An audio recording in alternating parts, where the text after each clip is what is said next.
Kuzambola, dear panelists, moderator, participants, and viewers. I'd like to begin today's panel with His Majesty's quote. When the sun sets every evening, we go to sleep in the comfort that it will rise in the morning and things will be the same. Do not, however, let the light of education ever go out.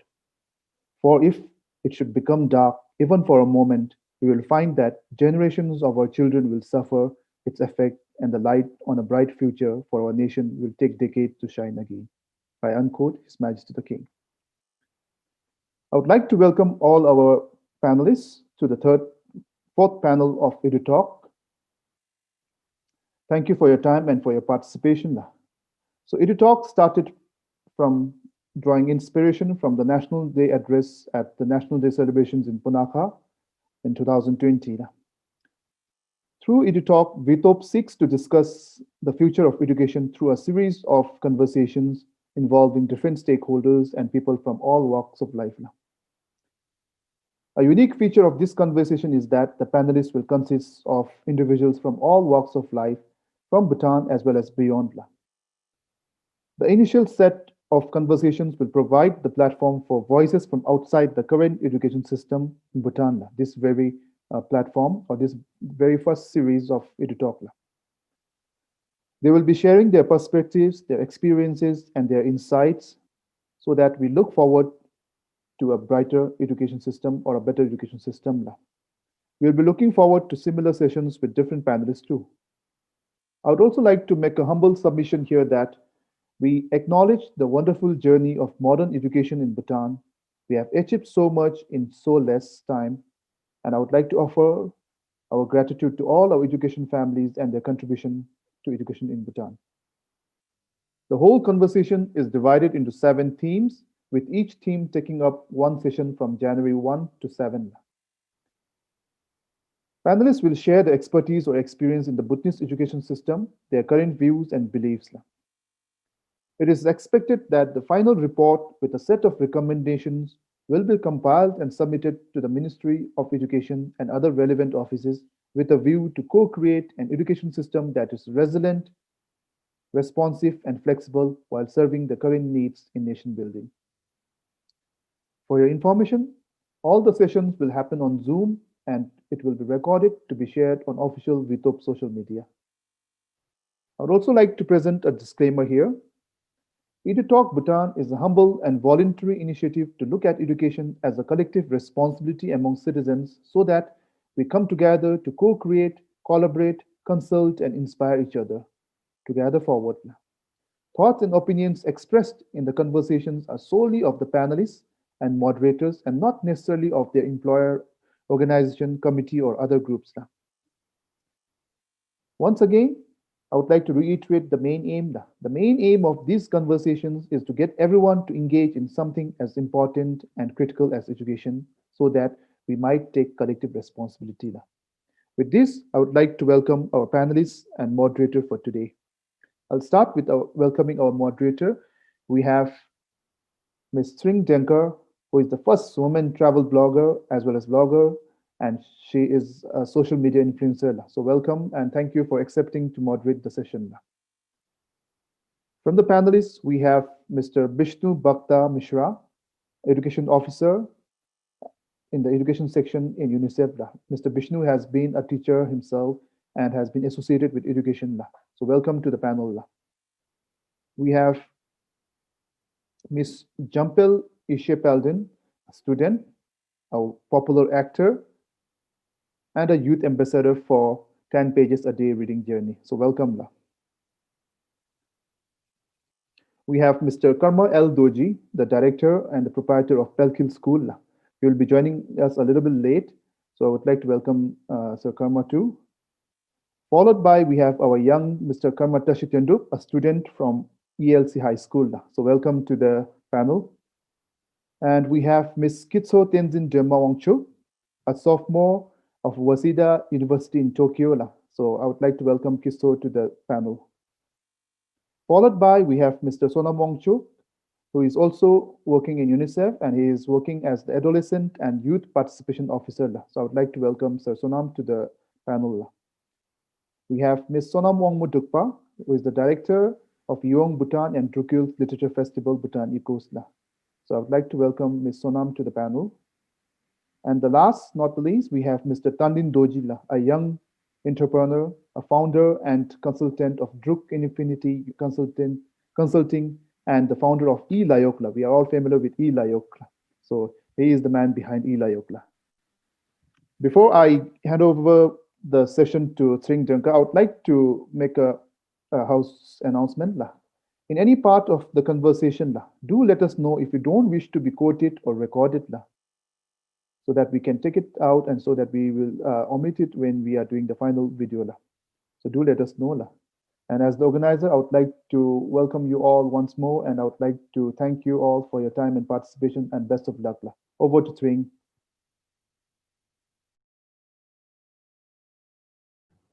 All right. Thank you so much for a wonderful introduction.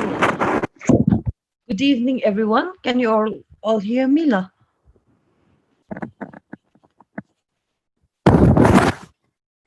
Yes, you are clear. Good evening, everyone. Once again, first of all, I would like to wish all the panelists, all the guests, all the participants a very happy New Year. Uh, I also would like to personally thank Sir Sonam and Team V-TOB for coming up with such initiative. I have never even missed a single panel discussion. I found it very enriching, and I hope this panel discussion also come out to be a fruitful one. So today the panel discussion is about great expectation. Well, it sounds so big when we say great expectations, and to panel this or chair this, we have panelists from all walks of life. From the youngest panelist, we have Yishe. We have panelists basically from all walks of life, and I'm pretty sure this panel discussion will give birth to diverse perspectives, and yet different perspectives will eventually call in for the same cause, which will be to bring reform in education system in Bhutan. Before I actually jump or pass to first panelist, I would briefly like to go through how far we have come and where we are now from my perspective. Well, although education has been here in the world for centuries, it was only in 1930 that first modern school was established in Bhutan. And by the way, did you all know that it was in 1927 that Hindi became the medium of instruction in Bhutanese schools, followed by Bhutanese students appearing for Indian certificates of secondary school examination, like ICSE. And I feel this was the first practice of exogenous practice of learning and teaching uh, in Bhutan. And later on, Bhutan had the first college only in the year 1983, which was in Sharabji College. Back then, uh, access to education has changed so many lives, giving everyone the best chance of success. It was during our forefather and during my father's time where it was so easy for educated people to get employed, although there was less number of schools. However, coming back to reality, coming back to now, today we have more numbers of schools, we have more numbers of private schools and colleges. However, I feel we need to make education, we need to incorporate that 4C, which I feel is lacking in the field. We need to incorporate collaborations, communications, critical thinking, and creativity as easily accessible as possible. And more importantly, we need to make sure all the students, be it abled or be it specially abled students, have access to right type of inclusive education in Bhutan. I always have this question in mind. I always get this question like, are concerned stakeholders doing enough to meet the expectations of the youths, the parents, the king, and the country? Are we doing enough? That's the only question that I have. And if you all agree to this, yes, that we are doing enough, then why are we seeing so many unemployed youths? Why are we seeing youth lost in identity crisis? Why are there rise in mental health issues amongst youth? And why are especially abled children at home rather than going to schools? And if it's no, if we think we concerned stakeholders are not doing enough, then what are your expectations? What changes would you like to see? I mean, so far we have been talking a lot about bringing reforms, bringing changes, but it's time where we actually really walk the talk. Do we really unlearn some things and relearn new things? Do we teach our kids how to learn rather than what to learn?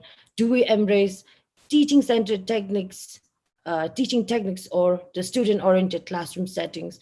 Do we prioritize hands on experience with STEM concepts over traditional textbook teaching? Do we focus more on building physical infrastructures for special kids, or do we allow politicians to pledge on building schools every 5 years? Or do we rather engage in digitization and evolve along with rest of the world?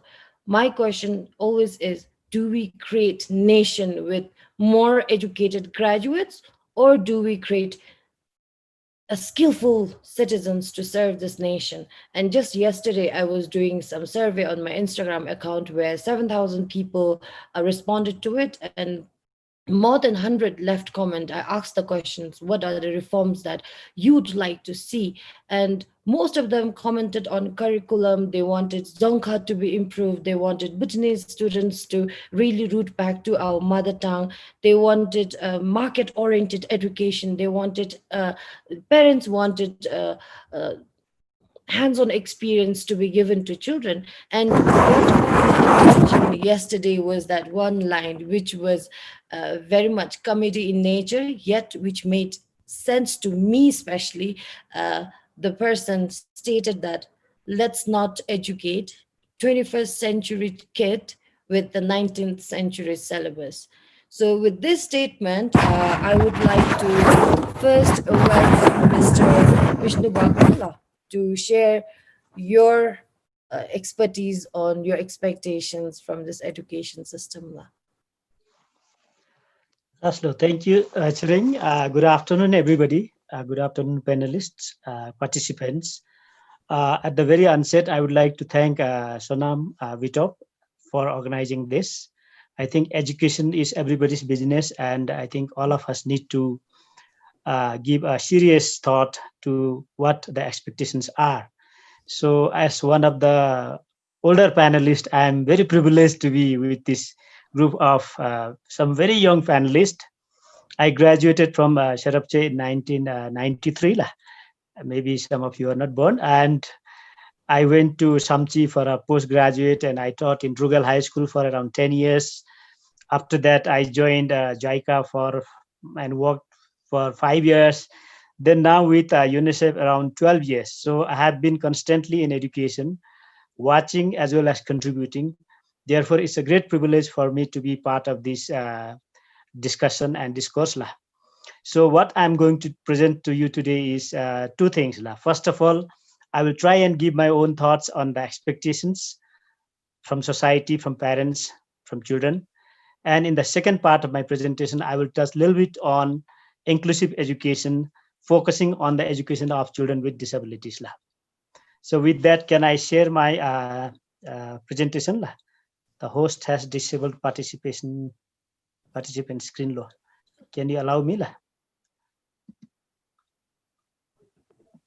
Can you try now? Okay, I will just try and upload my presentation. Just give me a second.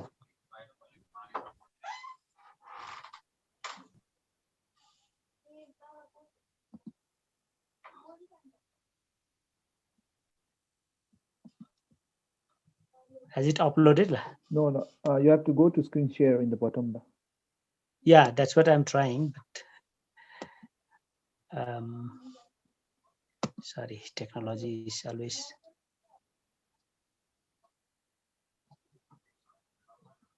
You want to go back to Zoom once and try now? Okay, I will do that. Yes. Or what I could do is I'll share my file with you so that you can screen it. Yeah, that would be better. Last. Sorry about this. I could have shared my file earlier. That's all right, sir. No, but I think you can Happy coffee share from here. there also. Last.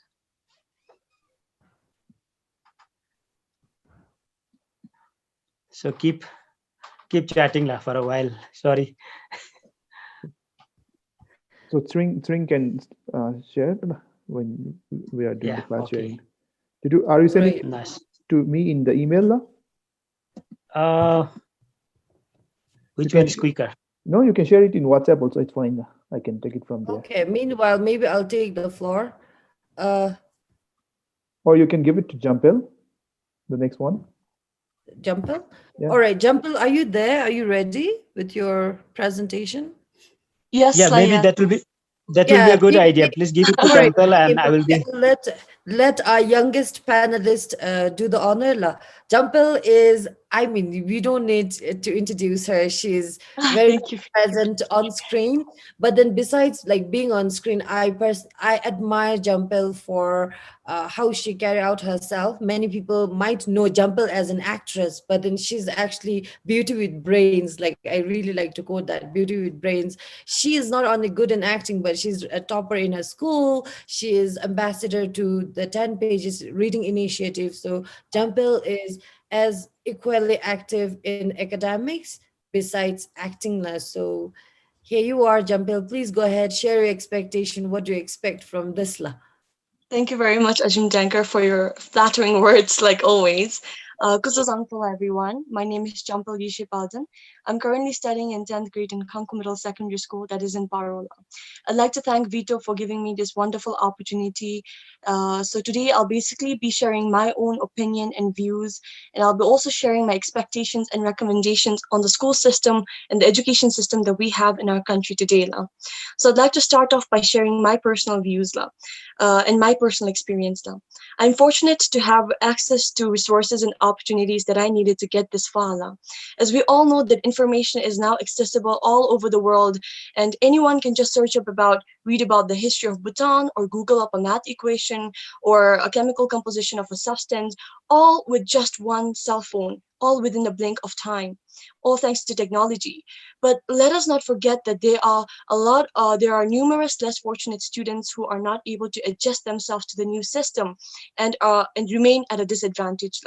Otherwise, I personally feel that the traditional way of learning is disappearing, but at a very, very slow rate in our country. The world is changing faster than ever before, with new technologies coming up, and a lot of machines have already started replacing humans.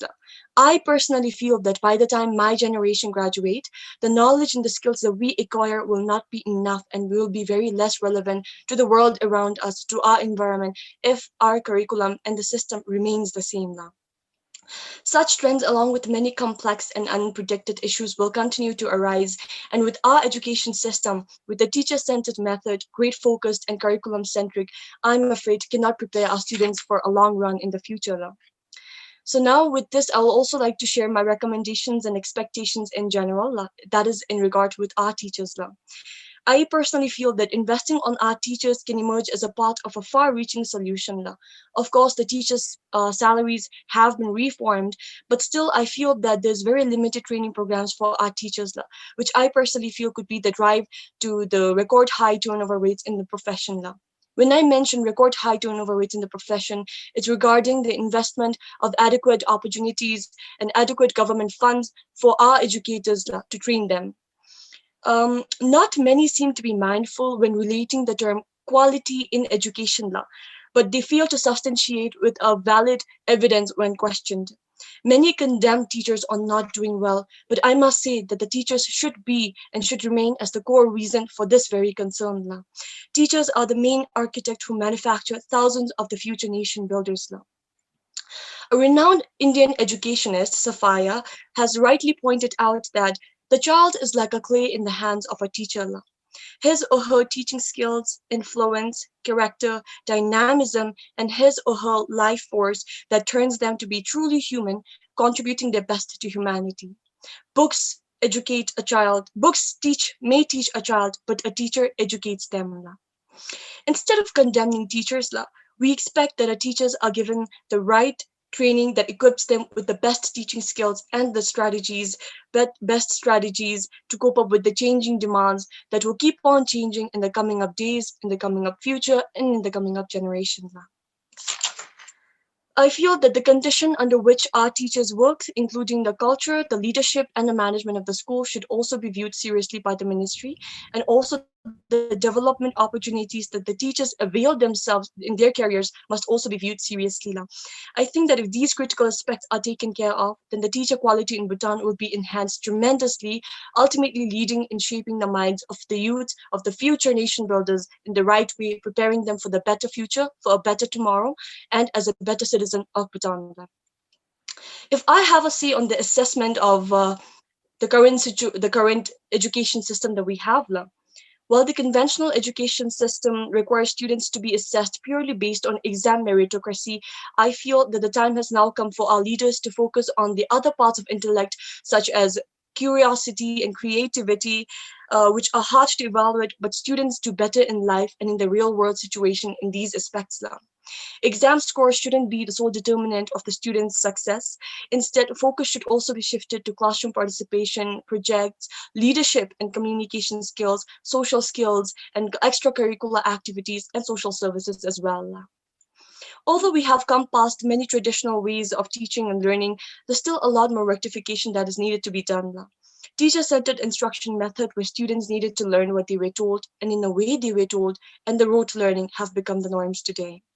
Students struggle to cope up with the unengaging sessions and stressful exams, and so they tend to give up on their otherwise engaging habits such as reading or doing something that they're passionate about, be it participating in games and sports or doing something they love, be it singing or dancing or any other extracurricular activities in volunteering and social services, just to cope up with other students and to eventually fall accustomed to the culture of the so-called stagnant education system.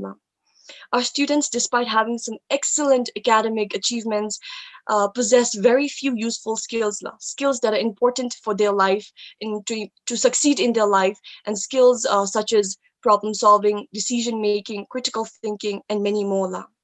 The schools must be encouraged to introduce conceptual learning, which avoids students to memorize what they are being taught, but understand the values instead, which will allow them to replicate, to retain, and apply them better, not only in education systems, but in their lives. If I share one of my experiences of what I've commonly seen in my society, in our society, is that I'm also a volunteer and a facilitator in Paro Youth Center, and I've seen a lot of enthusiastic youths with so many talents wanting to come forward and participate in a lot of sessions, such as Young Girl Circle or SDG workshops or facilitation skills workshop. But then when we call them for registration, most of them tend to back off. Why? Because they are asked to focus more on their studies and on their academics. But speaking from my point of view, being very honest, I think I've learned more values and I've acquired more skills in these aspects, in these platforms.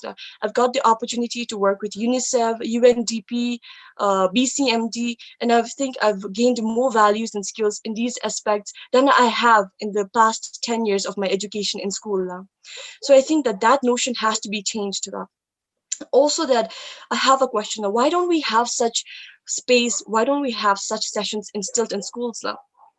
There are so many youth issues that are coming up, such as teenage pregnancy or drug abuse or societal cases.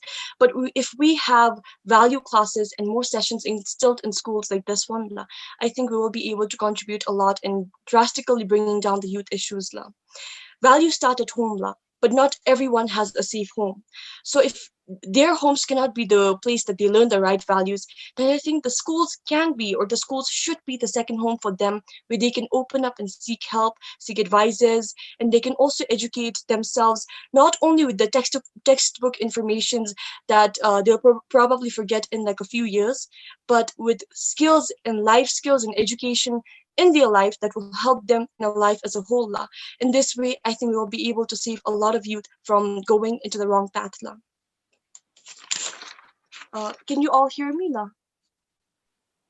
Yes, yes. Okay. We are in the era where technology and education cannot be separated. So I'm very glad that now ICT lessons are starting from a very early age as well. And it is really the time to perceive education from a holistic approach. And I feel that the ministry should focus more on the primary education, primary schools, rather than focusing more on secondary and higher levels. Because the researchers have proven that if the great deal of energy and resources are spent at primary level, then automatically the standard of their children will be lifted. So foundation of education needs to be built starting from ECCD and primary schools across the country, both in rural and in urban, to build a stronger foundation. Most attention is given to classes 7 onwards, and especially in 10 and 12, and students will not be able to perform well. That is what I feel. Because even if it's a building, if it doesn't have a strong and a broad base, then the higher the building, the more unstable it will be. Just sharing my perception. If I have a say on teacher autonomy and accountability, I feel that the curriculum that we have should be the guiding document to teach ideas, knowledge, and values to students. Okay. Curriculum should be the guiding document to teach ideas, knowledge, and values to the students, while teachers should be the main medium and should have the full autonomy of delivering what's correct and what is expected by the learners. However, the teacher should also be held accountable for what is taught or imparted, and for all these, correct rules and policies must be developed. To conclude my session, it is no secret that the education system in Bhutan faces great challenges, including an ever-growing achievement gap in many underserved communities, and we must rectify the cracks and prevail in the education system that we have. I think we should focus more on equity than inequality. We should narrow down the gap that we have between both the rural and the urban centers. I think education is more than what it is today, and I think we can achieve more in education sector. And if we focus more on our education sector, then I think it will be one of the best ways in producing and preparing our youth for a better tomorrow as a better citizen of the country. Thank you very much. Thank you, Jampal. That was really comprehensive talk. We will definitely take note of what you recommended and suggested, and your perceptions or perspective on how teachers should be given autonomy, how the assessments should be done. Even like I personally feel the cutoff point really do not qualify to check the competency of the students. So I think that is one thing that the future stakeholder take into consideration, especially when it comes to assessment. And I also couldn't agree more when you talked about value education. Like when I started my schooling, I think I had one class where we had value education, and when I reflect back right now, I literally cannot think of anything I learned from that value education, rather than just like sitting and loving that class because we didn't have to study. It was just like a free class for us. So right now when I reflect, there was no takeaway from that class. So if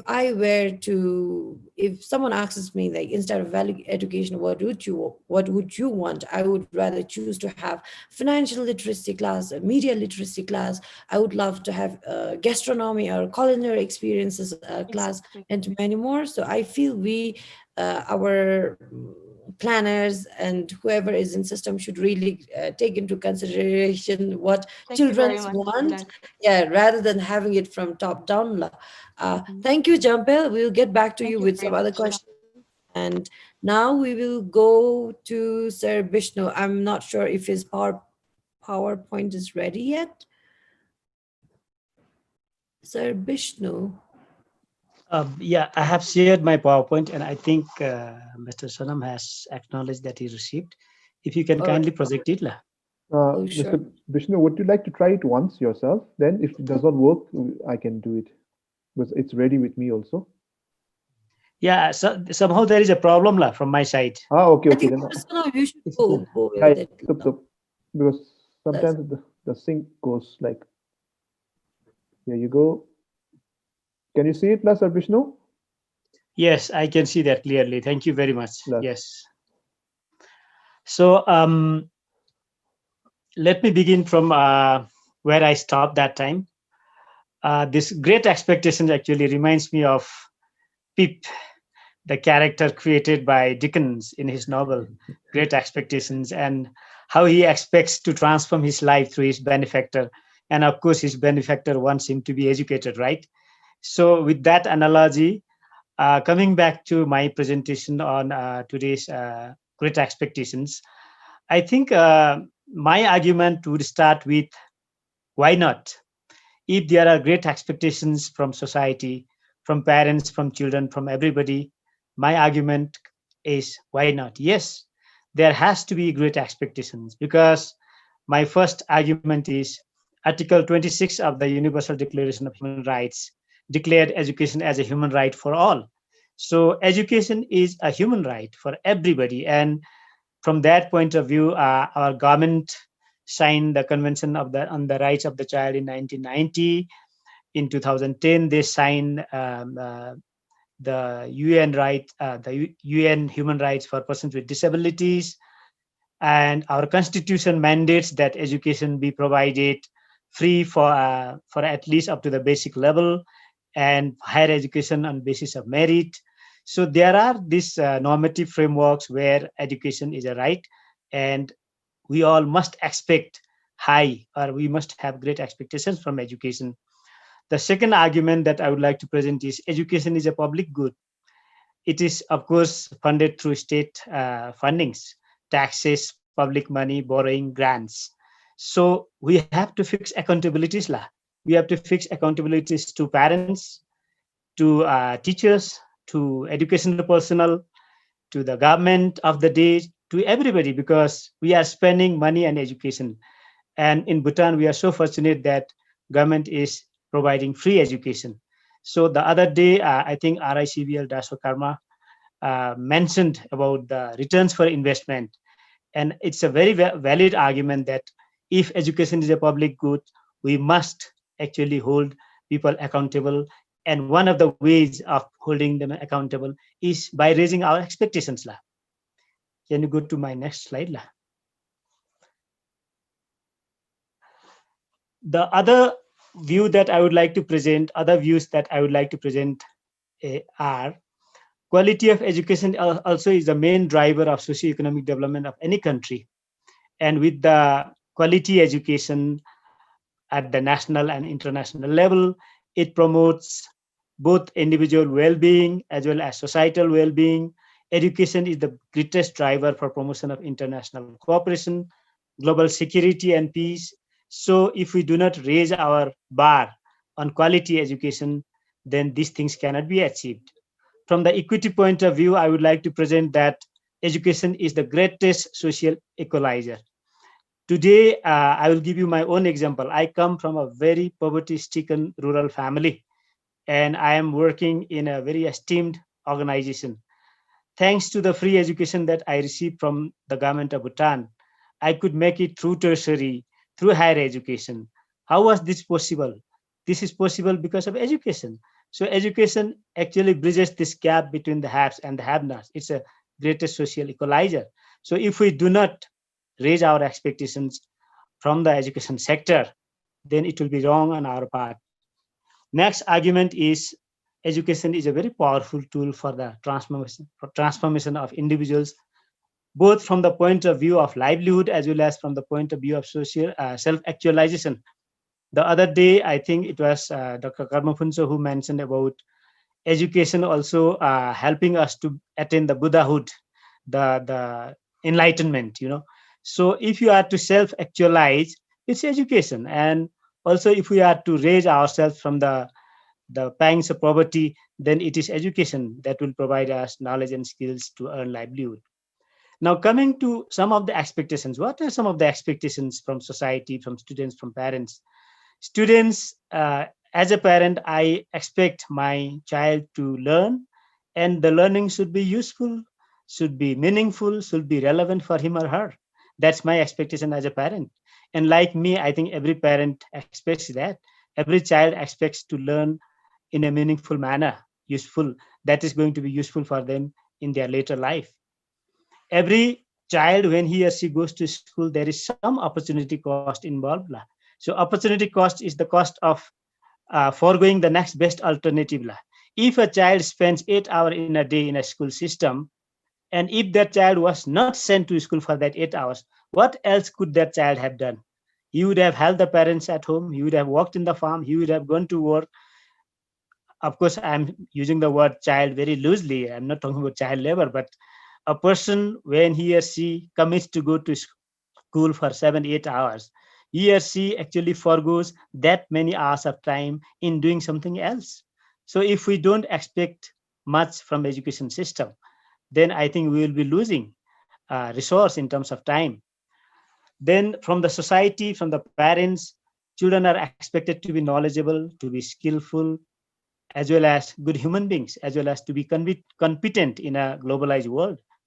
I'm reinforcing on good human beings because in a GNS society in Bhutan, it's not only knowledge and skills and competitiveness that we matter. It is also the values to make children good human being. Because if you are a good human being, other things will actually take care of itself. Expectation from society for their children to be employable, to be able to find jobs, to be able to transform lives. So these are obvious expectations. Can you move on?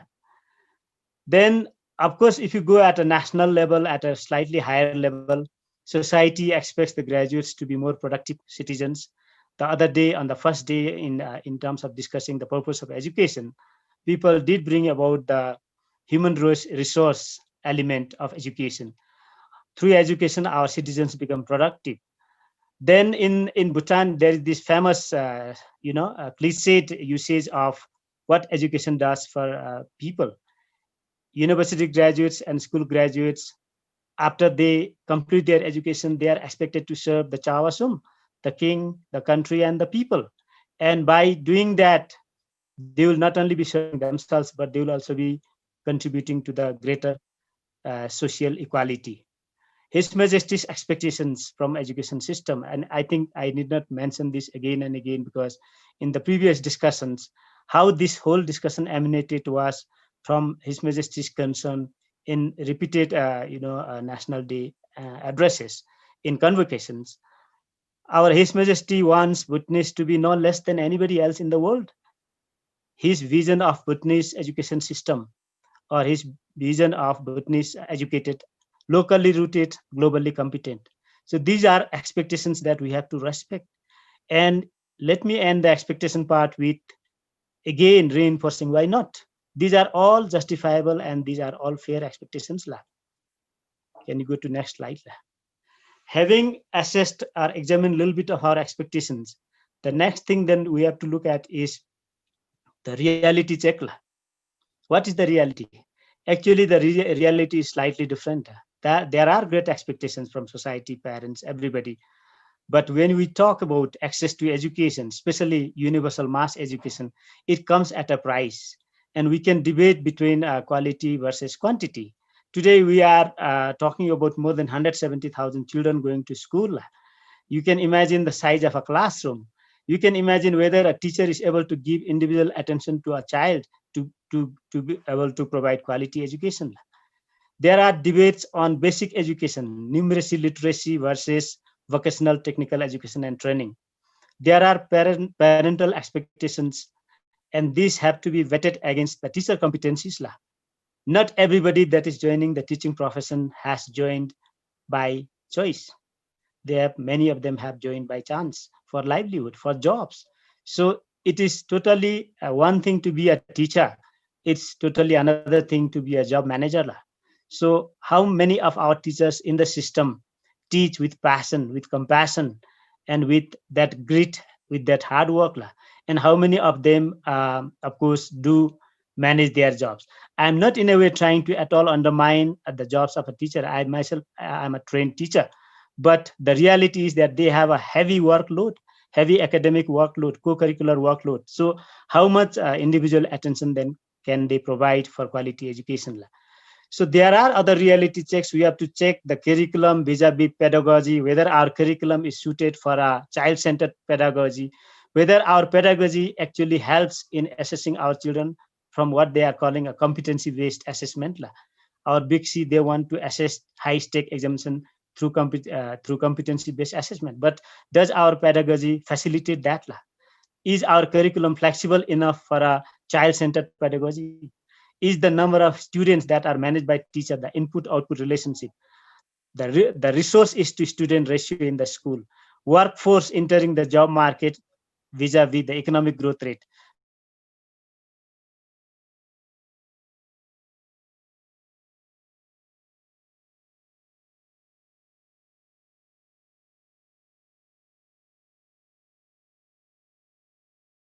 Jobs created for all our educated workforce. These are some of the reality check that we have to mention. And of course, education as a very fastest growing science versus growing social science.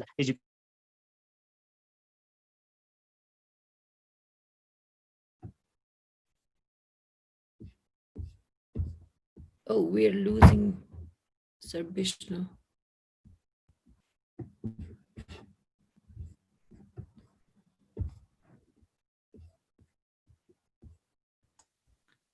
Hello, Sir Vishnu.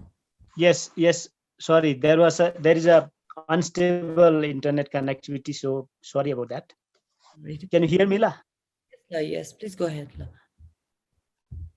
So then I have talked a little bit about the expectations, and then as by way of recommendation, I would like to present this. So Sonam, if you can take me to inclusive education, where I would like to highlight a few things. Can you go to slide number 7, I think?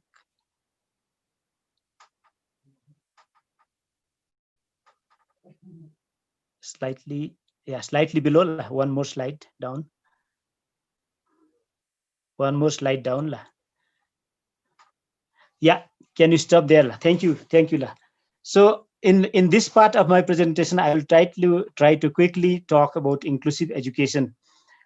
Inclusive education is nothing new in our system. Many people think that inclusive education is the education for children with disabilities alone, but it is inclusive of all children. So this is a SDG goal for quality education, where every child, irrespective of the difficulties they face, are supposed to get quality education. Next slide, please. So if you talk about inclusion, we are talking about including children from these various dimensions. Gender, both boys and girls must get a chance into education. These days, we are also talking about different type of gender expressions, gender identity, LGBTIQ, sexual orientation, language, ethnicity, religion, remoteness, wealth, wealth quintile, displacement. In many countries, children get displaced from their communities through by war. In Bhutan, we are lucky that's not happening. Migration, people who are behind the bars, incapacity. All these groups, if they are in the school, then we say that the education is really inclusive. For our in our context, disability is the main factor for inclusive education. So I will focus a little bit on disability inclusive education. And if you ask me, why should disability inclusive education be given importance? Of course, it's a moral imperative that all children must be in school. They have a right to education, whether they have any difficulty or challenges. But there are economic benefits, social and educational benefits of inclusive education. If we have children in an inclusive setup, children with disabilities actually enrich our educational system. Our teachers will design lessons that are really using what we call universal design, lessons that can be actually taught to children with academic challenges, without academic challenges. If we include children with disabilities, then we will improve our diversity. We will give an opportunity to other children to coexist with what we think are not sort of normal children. I don't like even to use that word, but many people think that children with disabilities have abnormalities, which is a very wrong concept. So giving chance to persons with disabilities in a mainstream classroom will help our other children without disabilities to appreciate diversity, them to learn from them, so on. If you can keep me in this slide for a while. So to promote inclusive education, I'm going to talk about what we call systems thinking. I'll go back to the earlier slide, but just to give you a visual of what the disability inclusive education will talk about, we have to have a system-wide approach to provide inclusive education. So when we talk about system-wide approach, we are talking about children, school, teachers, finances, administration, curriculum, parental support. We are talking about assessment. We have to address in a very systemic manner the provision of inclusive education. And then, of course, UNICEF and UNESCO, they have come up with what they call a framework for inclusive education. If you can take me to that slide. Sir Bishnu, you just have 1 minute left. Okay, I will try to wrap up. Yes. Okay, so then if I have just 1 minute, then can you take me up to the earlier slide, systems thinking? Sorry. That's all right. We can have you on question and answer session later on, if you don't finish right now. So that, okay, fine. If you can take me to the earlier slide, Sanam sir, up there. Slide number 5, I guess, 5 or 6, little up there. I have provided a recommendation the recommendation slide. This one, if you can keep me there for a while. So my recommendation from today's discussion is that we have to conduct an education sector analysis in order to do a system-wide approach to education. In order to address education systematically, we have to undertake education sector analysis. And I think these discourses will help towards an education sector analysis. Of course, the government has been doing blueprint, and I think the 21st century roadmap. These are in a way some form of education sector analysis, but a very systematic sector analysis will help us to present the strengths, the weaknesses, the challenges of the sector, involving all the stakeholders and also a policy sector planning. And by applying very systematic approach to education sector, we will be able to solve many of the problems that we are actually bringing in this dialogues. So I will, if I have opportunity later on in Q&A, I will try to present my another slide. But for now, let me give chance to other panelists. Thank you very much for listening. Thank you so much, Sir Bishnu, for taking time to present. I felt the most powerful statement was that education is the human equalizer. I couldn't agree more. With this, we will have next panelist on board. Can we have Miss Kitsola? Because I'm afraid Sir Karma is not here yet. So we will go with Miss Kitso. Miss Kitso is studying in Tokyo. She is a very young, brilliant student.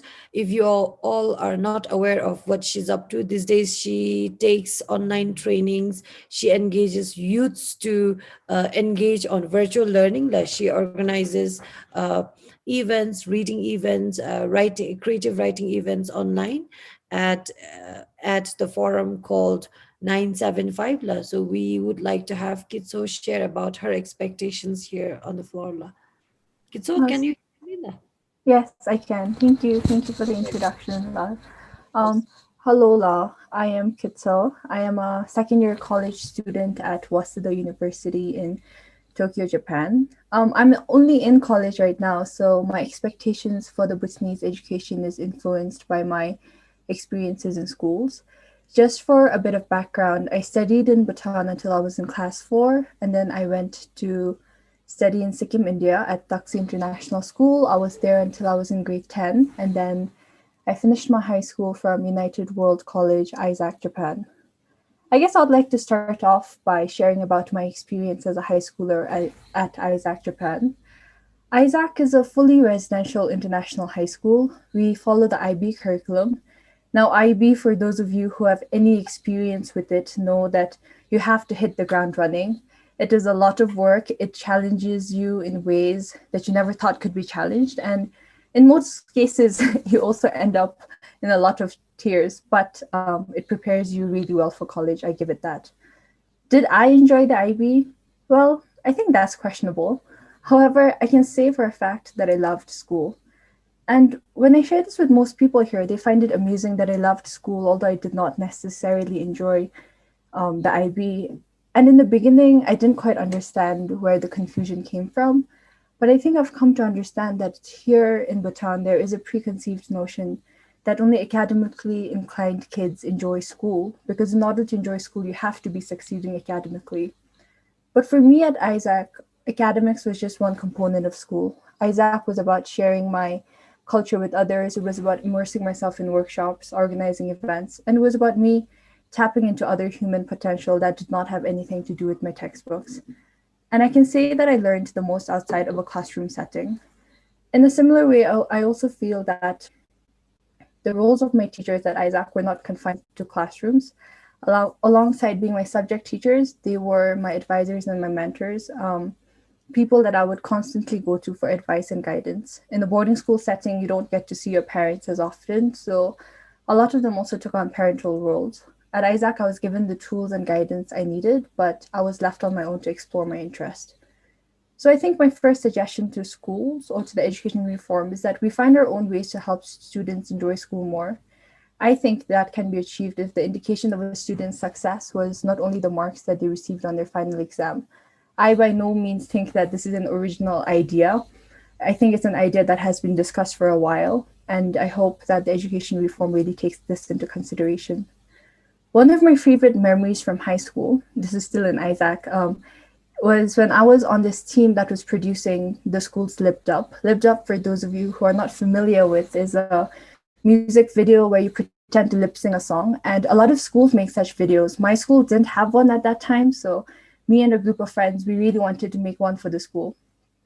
It was at the end of my first year at Isaac. And I remember planning for this massive shoot in one night. Our goal was to produce this music video that included everybody in one shot.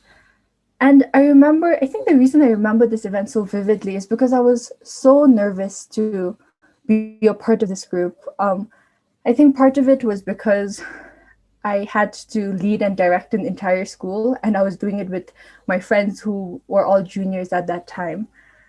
And of course, working on this project, it taught me how to work in a team. I had to pitch events to the adults to get permission to move the entire school schedule around. But most importantly, I realized that I was able to handle projects of this scale. And the only reason I doubted myself in the beginning was because I was never given the opportunity to do something like this before the LibDub. At Isaac, students were constantly given the freedom to make decisions for themselves. We could constantly choose how we wanted to spend our time, and it was the responsibility of the student to establish school cultures and norms. We did not have a bedtime or a wake-up time, and bringing shakamezia from home to eat with my meals, it was not considered scandalous. No adult monitored how I spent my time outside class or told me how my hair should be tied. However, on the rare days that I did miss curfew or I didn't go to class because I overslept, I was held accountable for my actions. And if too many of us broke curfew or did not hold our side of the promise as students, our perks were taken away. And I'm not saying that this is what schools in Bhutan should do. However, I believe that there is a lot of merit in giving freedom to students and then holding them accountable when they breach their freedom. I think that dictating how students should live their life is not realistic, because eventually that comes a time when you're done with college, you're done with school, and you're left out on your own to explore the world. And I believe that if you're suddenly given so much freedom, then you will get overwhelmed and go crazy with it. And therefore, I hope that the second thing that the education reform focuses on is having schools be a place where students can safely grow and learn with guidance and mentorship, with freedom and accountability, instead of it being a place where every aspect of a student is dissected and monitored. I think this way our schools can prepare better adults. That being said, I believe that the foundation of where all of this started can't be ignored. As much as I loved my school in Isaac, I owe it to my school in India, Tuxi, my Tuxi International, for giving me the skills I needed, like knowing how to touch type, read, and write to succeed at Isaac. Tuxi was by no means a posh boarding school in India. We did not have a two-story library. We did not have a computer lab with hundreds of computers. But the computers that we did have in our lab and the library that we did have, they were accessible and they were thoroughly used. At Stuxy, every student was taught how to touch type, read, and write. And while this did not make us all coders or authors, I think it did empower us to feel confident enough to dive into these fields if we ever desired. When we discuss big ideas like teaching all students in Bhutan how to code, we often tend to forget that small things like ensuring that they know how to touch type will make a massive difference in their ability to become better coders. We want kids here to read, but I'm not sure that we incentivize kids enough to want to read law. Therefore, I would like to suggest that when we dream big dreams, we give enough importance to the small details. I think that will make all the difference in our education system. Thank you for listening to me. Right. Thank you, Kitso, for sharing your experiences as a student abroad. I also feel like physical orientation really do not matter when it comes to education. Of course, you should be disciplined, you should neat and tidy, but one should not really I mean, I remember back in my high school or primary school, every morning we would be lined up like for the assembly, and the moment we were done with assembly, we would walk towards the class, and teacher would like literally stand there waiting for us, trying to look at us if we have fixed our hair, if we were wearing the right belt, if we were wearing the right shoes. And those used to freak me out. Those disciplinary actions used to freak me out, and somehow my morning would be like very much it used to be a dreadful experience to start my morning classes. So I think physical orientation should not be really looked upon. If the student is brilliant enough, smart enough, we should let the kids grow in their own discipline, rather than having to be dictated of what one should be wearing rather than what one should be studying. Well, next we will have Sir Karmala. Sir Karma, to share his expectations. La. Welcome on board, la, sir. You need to unmute, la. You need to unmute your mic. All there right. you go. There you go, la. Is it Yes. clear? Yes, la, yes. Okay. Sorry, I was online, but I hadn't put my picture on, so I guess you assumed I wasn't here. I think Sonam has my my PowerPoint.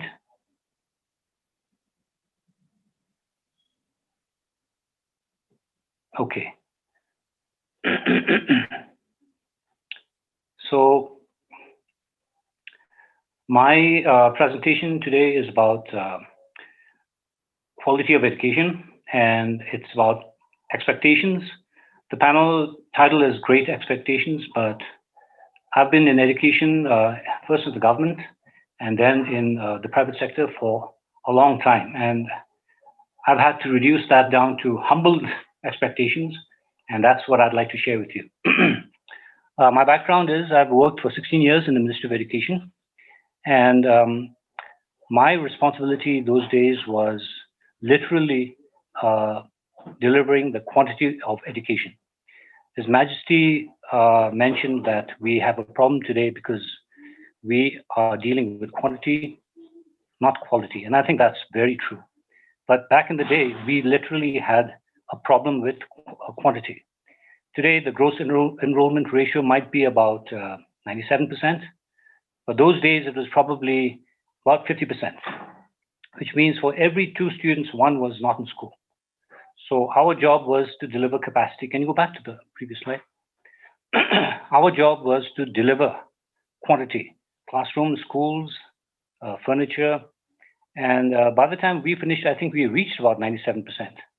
So we, in a way, we delivered on the quantity aspect, and we should have been delivering on the quality after that. I left the government system in 2005, 2006, and I opened a school in 2010, and my son is disturbing me here. Sorry. Okay, get up. Sorry. So I've been trying to run a private school for the last 12 years or so, with not very much success. And that's part of the reason why I say my expectations are pretty humbled. Next slide, please.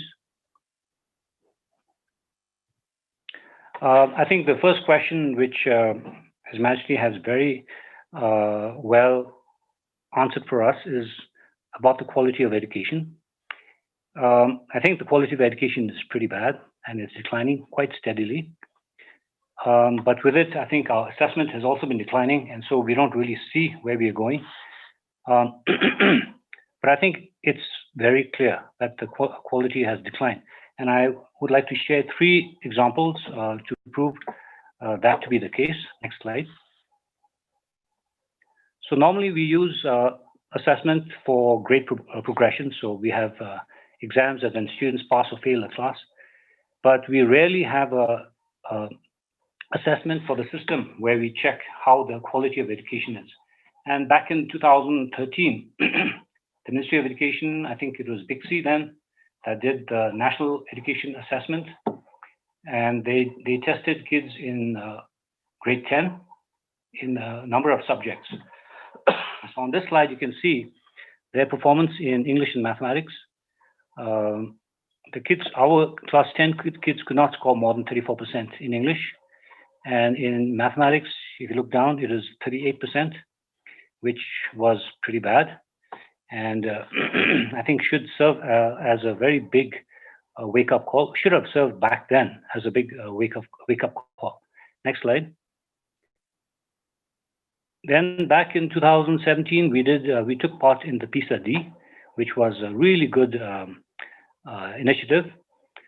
But then the results came back as expected, which I think most Bhutanese are not aware of.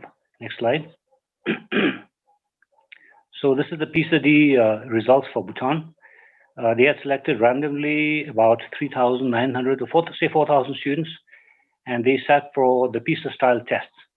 And if you look at the levels, level 6 to level 1, these are the 6 levels of your achievement. So level 6 is the highest. I think most countries don't achieve level 6. Level 5 is where top countries like Singapore, they can achieve level 5. And the lowest level is level 1. Okay. And then for some reason, there's a level below level 1. And if you look at that 3,900 students and see where most of them lie, 41% of them lying below level 1. And then if you add up level 1 and 2 together, then it's like 80% of our kids are below level 2. So that is in English. Now, if you go to the next slide, this is mathematics. Here we have almost 3,700 students taking part in the PISA-D. And then you can see 81% of our kids are below level 1. So this is not poor quality education, in my view. This is a crisis. And we should recognize it as a crisis, and we should do something about it. Another source of proof, if you want, would be from anecdotal evidence. Anecdotal evidence isn't actually evidence, but it's like smoke and fire. If there's smoke, there's usually fire. And you can talk to all the people in the private sector who are trying to hire people, fresh graduates. They all have the same stories to tell us. And Dr. Singh Sige from Timber Tech Park, the other day, he gave me the latest example when he tried to hire 50 people out of 300. And he couldn't find anybody with a good command of spoken English, good mathematics, somebody worth hiring. So, I mean, these are the 3 examples which I would use to say that our education quality is pretty bad, and some might say it's at crisis levels. Next. So obviously, when we say that our education quality is very low, immediately we want to revamp everything. We want to revamp the curriculum, teacher education, teacher salaries, add TVET, remove TVET. I mean, we want to make so many changes, but I'm actually worried if you go along that path, because I think that sort of thing has been done many times, and we've always come back to square one. I think our challenge in education is not the idea. I think we have plenty of good ideas. Our challenge has always been in its implementation. And if you don't improve our implementation, then you're going to have the same you're going to have new ideas implemented in the same old way, which probably will lead to no good result again.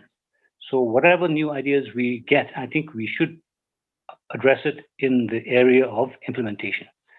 So I have some very humble expectations.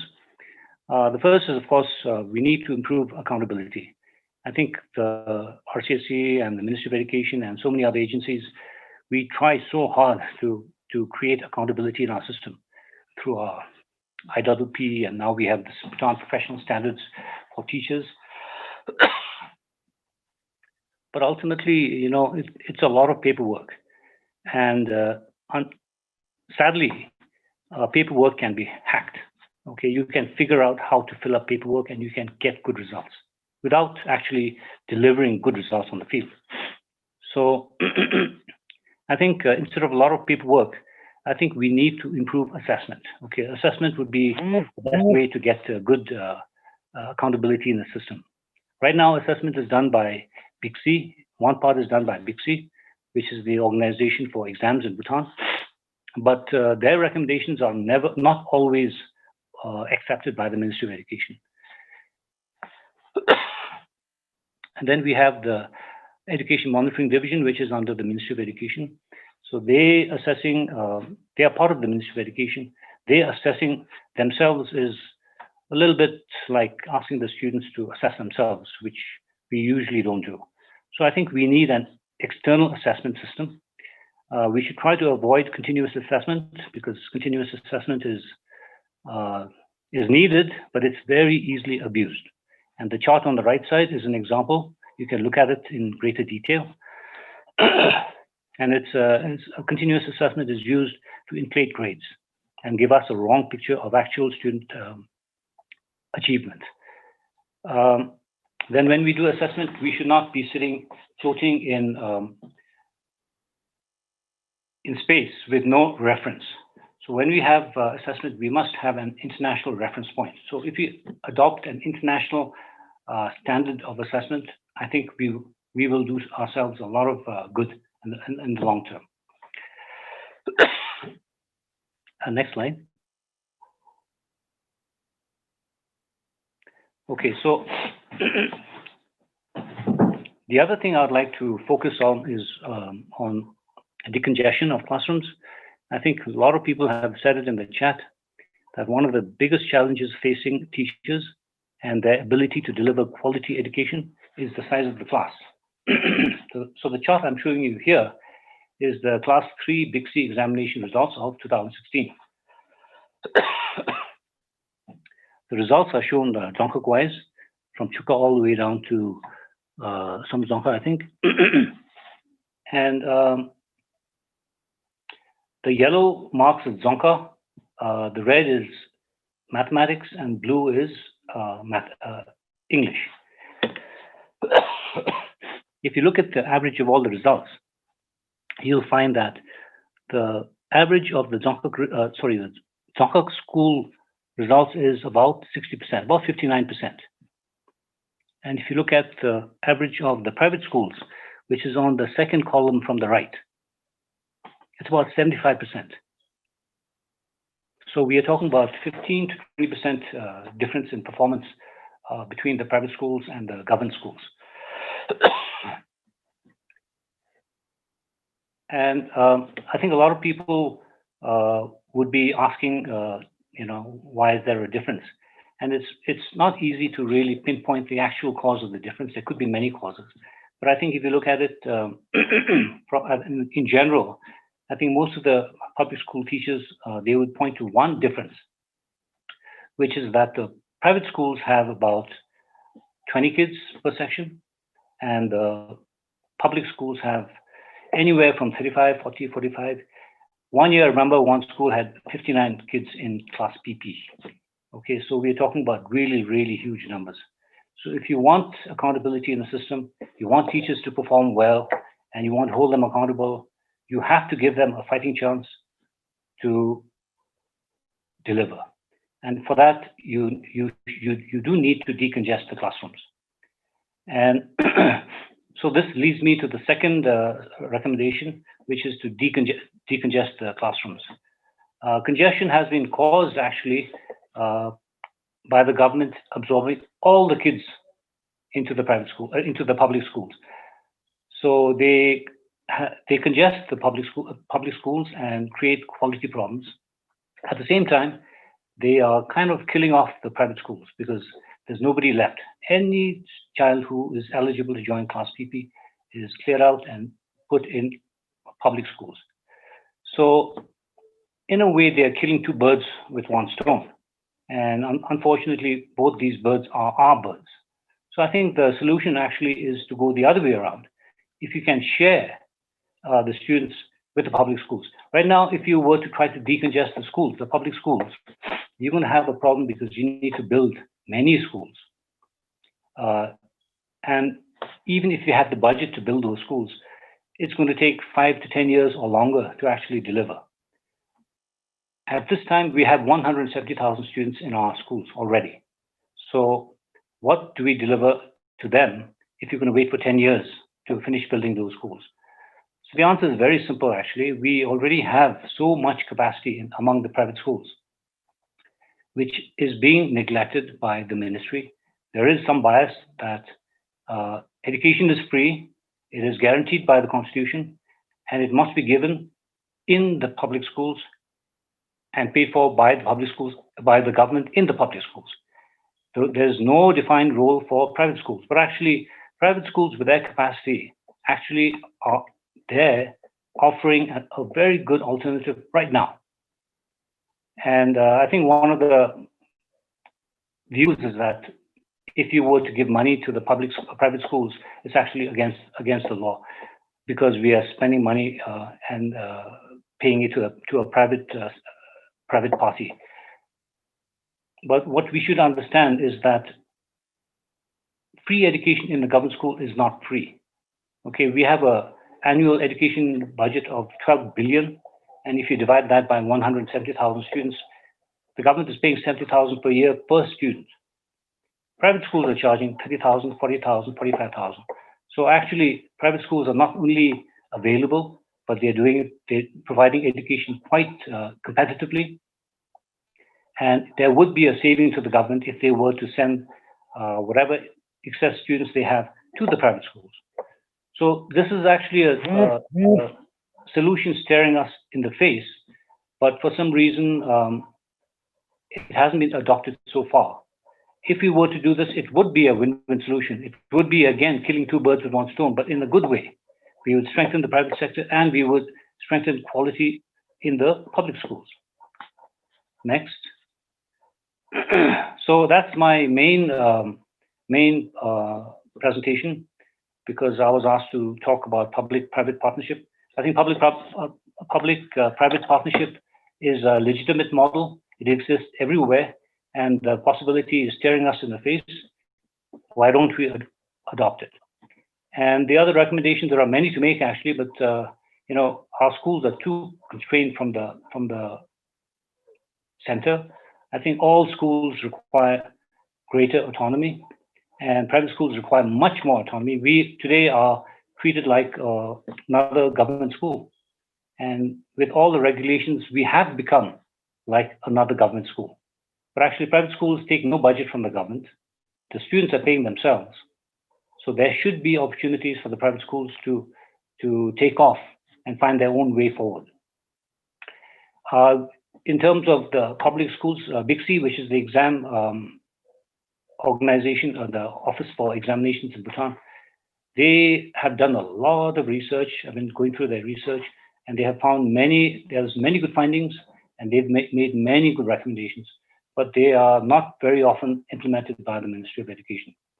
So I think there should be some sort of a check to see that whatever is recommended is actually implemented. And I think if you can get this accountability thing rolling, I think then we can hope for quality education. It doesn't matter which form of education, what curriculum, but if you can address implementation and make it successful, it will serve our purpose whichever way we go and whichever form of education we adopt in the future. Thank you.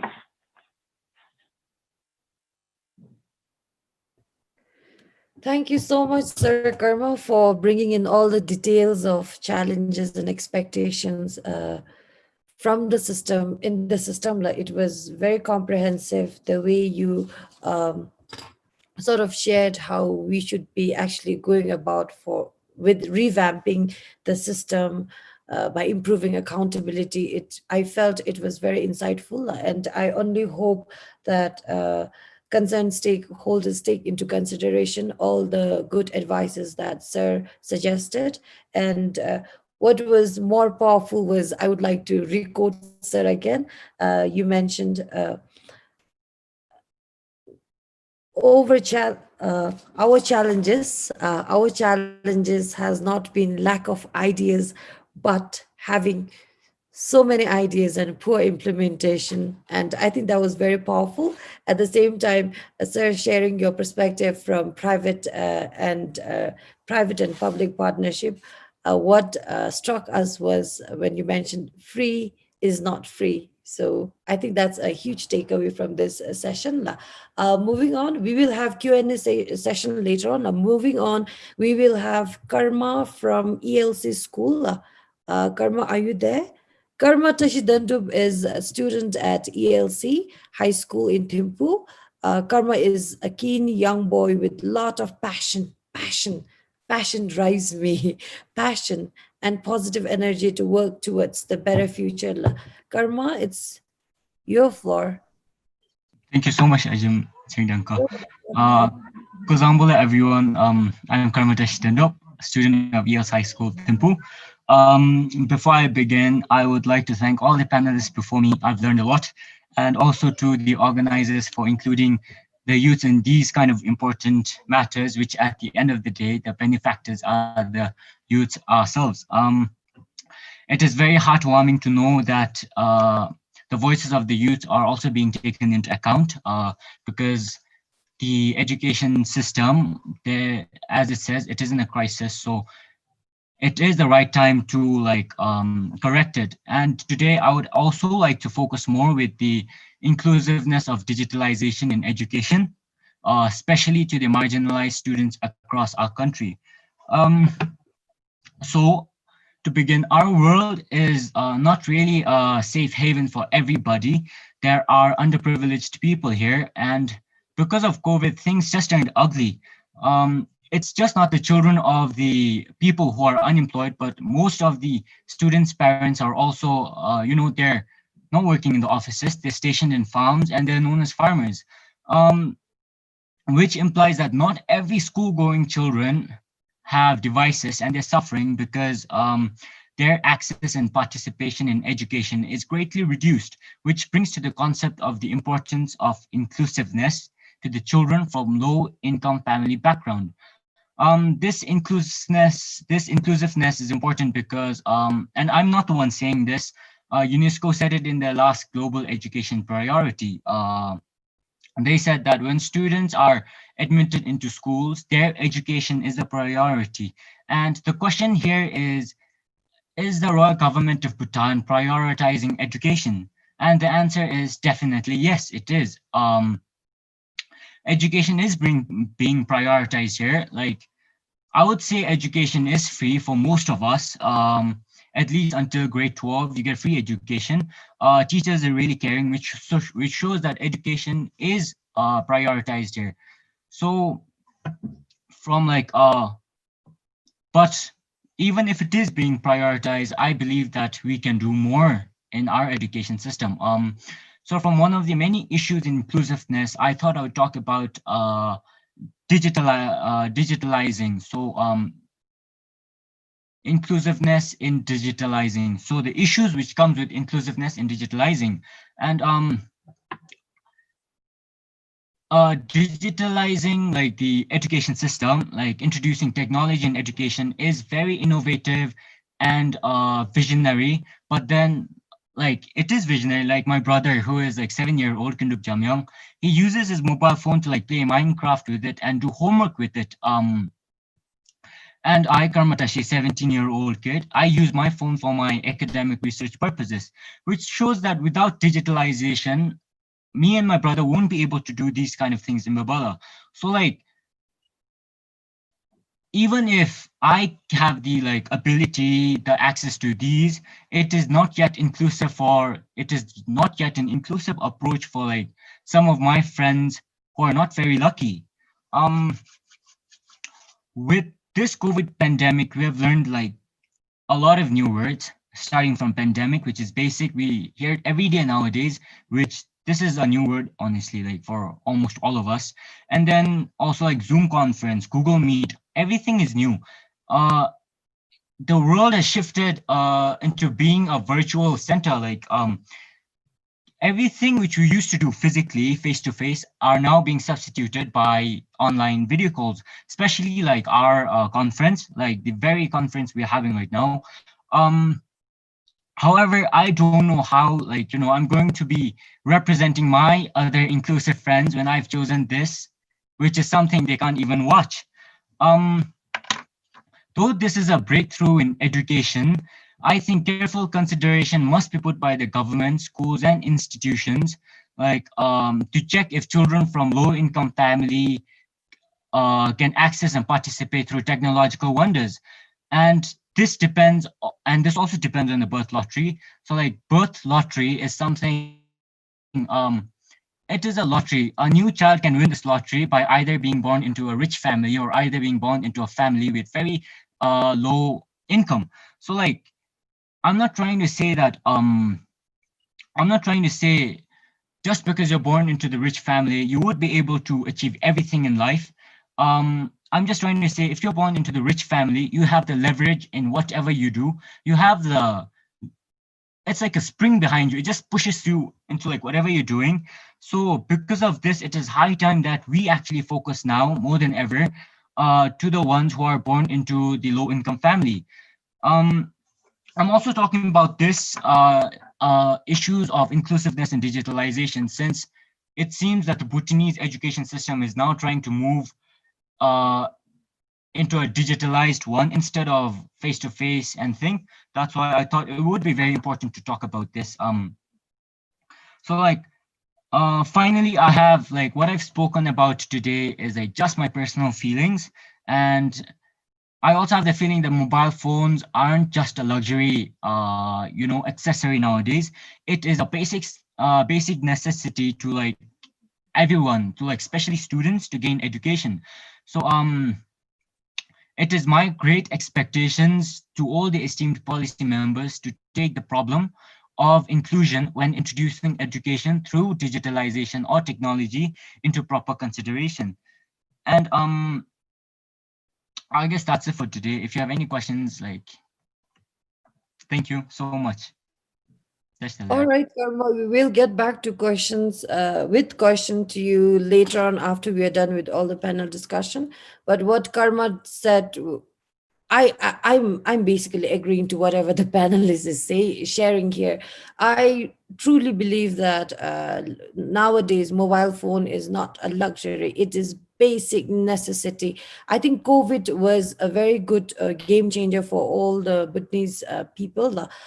We thought mobile phone was luxury, but suddenly COVID came in. Then technology was incorporated to teach. V-TOB team came in with e-teaching and e-learning materials, and that's where Bhutanese people had to, parents had to buy mobile phone. And I literally met few like people in my neighborhood without phone. The parents, they could not afford to buy like 5 6 phones to their 6 children, and it was so hard. And I think taking decisions, including all people, while taking decision, I think it would be really wise enough for the concerned stakeholders to take into consideration the students from all walks of life. Not everyone are born with the birth lottery. People who have it, they do not really struggle, but people who do not have it struggles a lot. And recently, when I went to Jamolhari, I met Jamolhari in say it is. I am assuming it's one of the smallest school in country with only two teachers. There was one headmaster, principal, and one Zanghalebe, and they had 12 students. And although these nomads could afford to buy mobile phones, like they can afford, I am sure they can afford because they make money selling cordyceps and selling dairy products. They could afford to buy mobile phone, but the problem was not with the financial as not with the finance of the parents, but the problem was bigger than that. There was no internet connection up there, so the teacher had to go from one nomad hut to another nomad hut, walking for like 6 hours and so. And I think sometimes when we come across issues like this, it is not only the parental's issue, but it is issue bigger than that. Is there internet connectivity? Is there our children's like our children's really accessible, is that the right word? I don't know if our children really accessible to all the facilities out there. So I think this bias should be curbed. All right, moving on next, can we have Sir Sonam Wangchula, Sir Sonam Wangchu from UNICEF, who is adolescent and youth participation officers. Sir Sonam, are you there? Uh, yes, like, can you hear me? Oh, yes, yes, please go ahead. So hello everyone, good evening and happy new year. So I'm going to share my slide, but unfortunately I need to turn off my camera. I am experiencing bit of a connectivity issue here.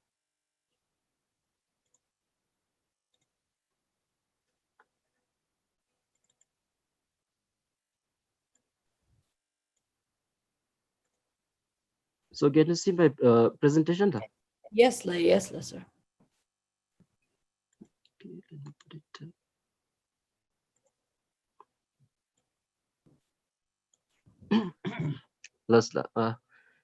I'm so happy to be part of this conversation. I think this is at the right time, and if we never talk about it, by 2030, more than half a generation of our young people will not have the skills needed for the changing global market.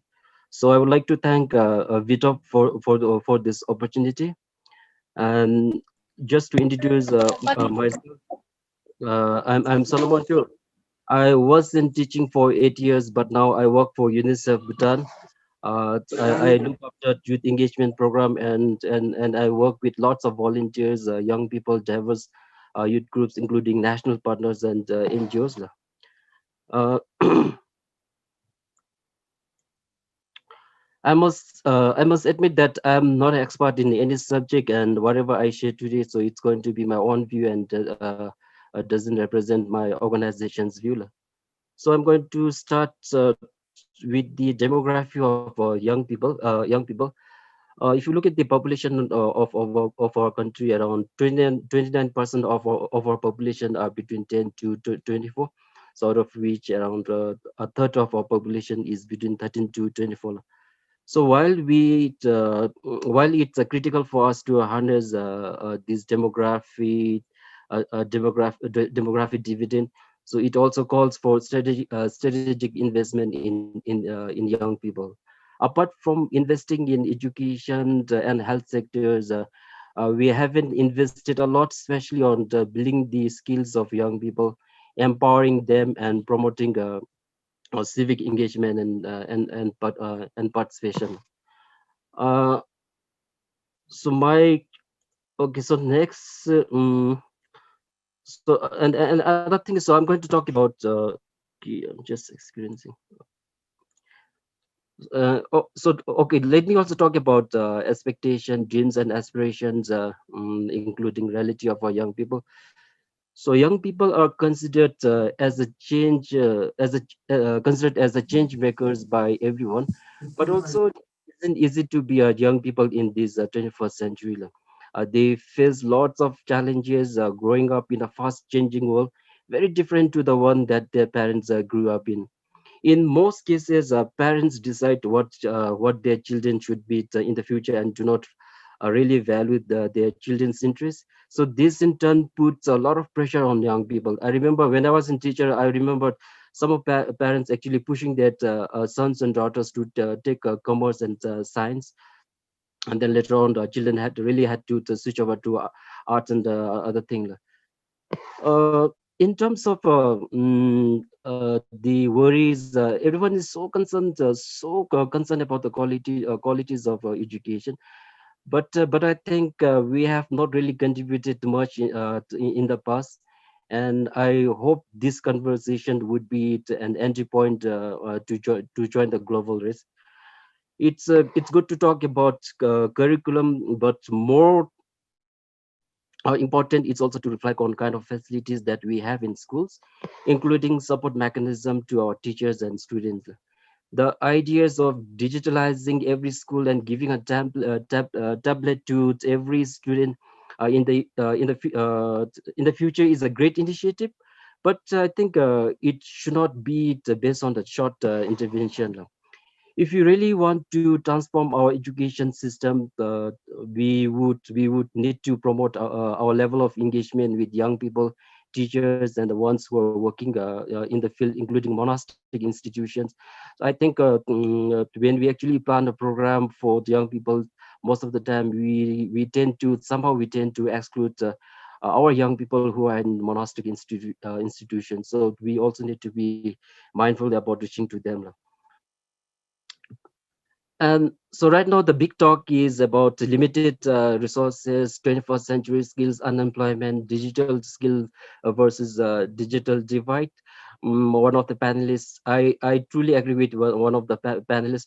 So while most of the parents can actually afford to buy a smartphone, there are also a lot of parents who cannot even afford to recharge the data. So these are some of the issues. So many young people are concerned about quality of education and what uh, and what young people learn in the schools and institutions. But I think that we have not paid much attention to the needs of teachers and students. For instance, in most schools, the classroom size are 40 to 45, and many teacher and student do not even have access to basic teaching and learning facilities such as internet, printer, and photocopy machine, and so on. In most of the schools and institutions, I think these sort of basic facilities are under lock and key, so teacher and students really do not have much access to all these things. In addition to it, the teachers and students were not given adequate voices in terms of decision making and crafting of policies that really affect them and their environment.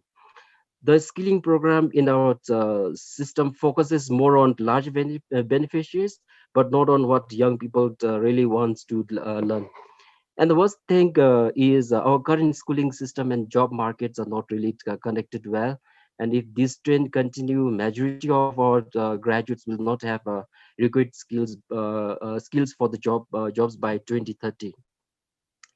So the reality is all of us we know the reality. I think we have started to talk about transferable skills, about 21st century skills, but also we also recognize there's a lot of what issue being experienced by young people. Our young people are competent. There's no doubt about that. They are goal oriented and have strong commitment to achieve their future goals. But there are so many barriers that they need to overcome. Unfortunately, many young people are at crossroads, but I don't blame them. I think as adults, we did not succeed to show them but the right direction. Many youth are not on track to have the education and skills necessary for employment in 2030. Systemic integration of foundational, transferable, and job skills at schools and lifelong learning is largely broken in our society. Our education systems are not systematically delivering the skill needed by young people, and most young people value soft skills as much as the hard skills. But I think not enough youths are really receiving the necessary trainings. They see value in the debate, but it's not aspirational in its current form and delivery. Maybe this might improve in the introduction of Bhutan innovation and technical education, but definitely it requires more work and enhanced partnership. Let's talk about curriculum in the schools. Do we really consult young people to what they want, and are we really working to align curriculum as per their needs or as per their interests? So these are some of the important things. So in terms of few recommendations and suggestions, so what can be done? Okay, so I think we need to have a robust national roadmap for skilling program that really provides a good entry point to push the uh, a push for the larger inclusive learning agenda focusing on the teaching and learning, creating holistic system, enabling environment, and creating a multiple pathway. Digital skills, technology, and job-specific skills are important, but more than AI skills, tomorrow's work will need a lot of need better emotional skills like team building, negotiation, critical thinking, and so on and so forth. Apart from knowledge and skills, I would consider attitude as an important critical domain. So we need to connect dot with knowledge, skills, and attitude. While we also focus on the skilling program, we must also have an assessment tools to measure skills, certification frameworks, and effective coordination among different partners, government, civil society organization, including private sectors. I think in the education system, so we have not been able to engage much with the community. So maybe I would one of the recommendation would be like enhancing partnership with the community, including parents, students in the school-based management. It's so easy to say, but I hope those are useful. And thank you for the opportunity. And back to you. Plus, Sir Sonam, thank you for the insightful knowledge about the big talk versus the reality. I'm sure everyone is very much aware of what is out there for real, and it is of paramount importance where we actually walk the talk. We are many people are here talking a lot about what should be done way before or what should be done for better tomorrow, but it's very hard to see people actually walking the talk. And it's good that Sir reiterate re-mentioned about what should be done. And we also, Sir also mentioned on enhancing partnership between private and public, and also between parents. So up next we have Madam Sonamla. She will be talking from Parental's perspective. Madam Sonam is also a director of one of the director of Mountain Echoes, and also of Young Bhutan. Like, can we have Madam Sonam on board? Hello. I just want to say, first of all, thank you so much for having me again. I was on a panel yesterday. I just want to talk a little bit about my experience teaching in Bhutan. I don't have a lot of experience, but I have had experience teaching workshops, writing workshops at what used to be called Mountain Echoes Festival, where I was able to interact with students from different Songkhaks, public students who attended public schools. I was also able to teach at RTC, where I taught a writing workshop. And I was able to teach at the Samti School of Education, do a writing workshop. I think Dashakarma Doji of Pelkal School was actually Atakarma for me, gave us a really sobering picture of the real situation of sort of, I guess, where we are. My experience teaching at these schools, I did realize that there were like the basic sort of reading and writing skills were not there. But today I'm not really talking from a teacher, but I will be talking as a parent, as a parent of two children who attend schools in India.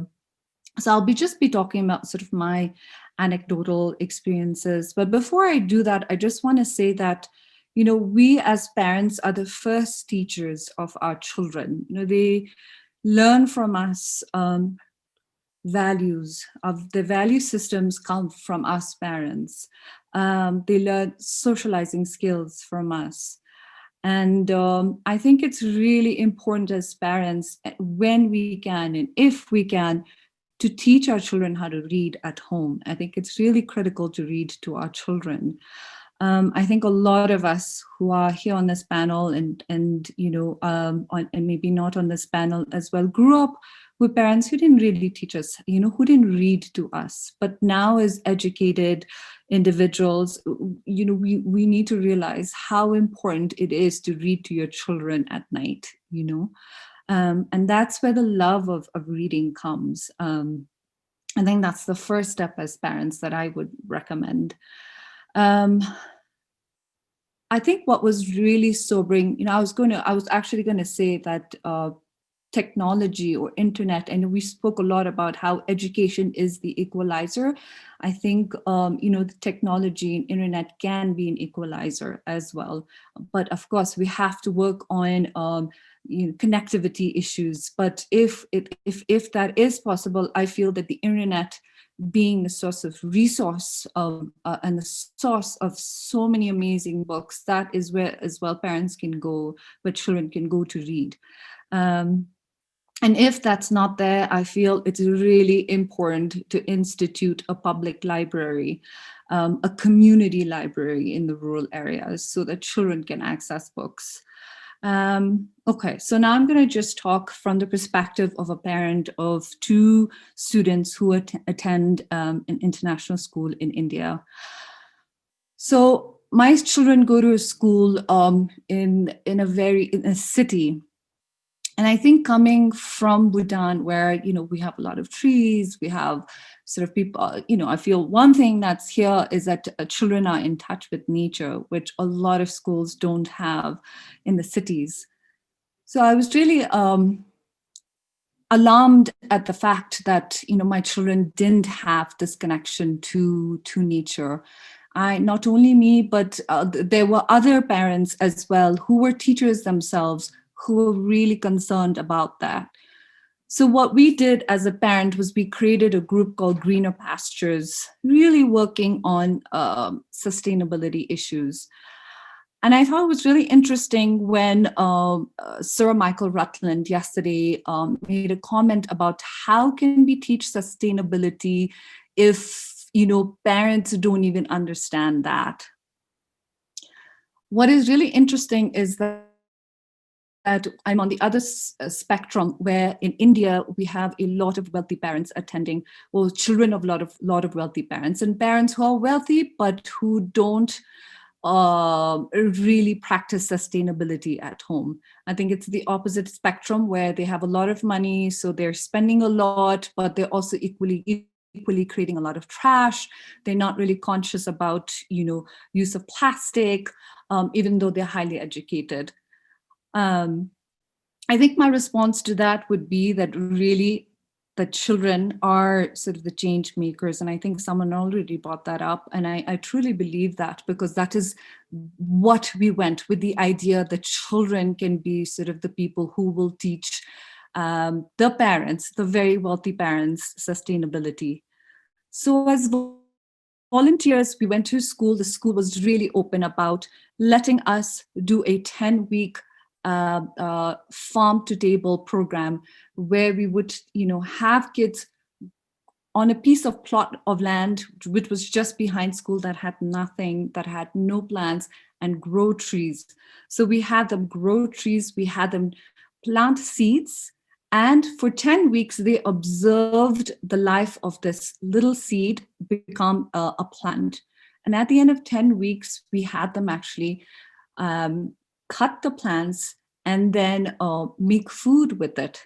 So the reason why I bring this up is because I think it's just the openness of the school to allow us to do something like that.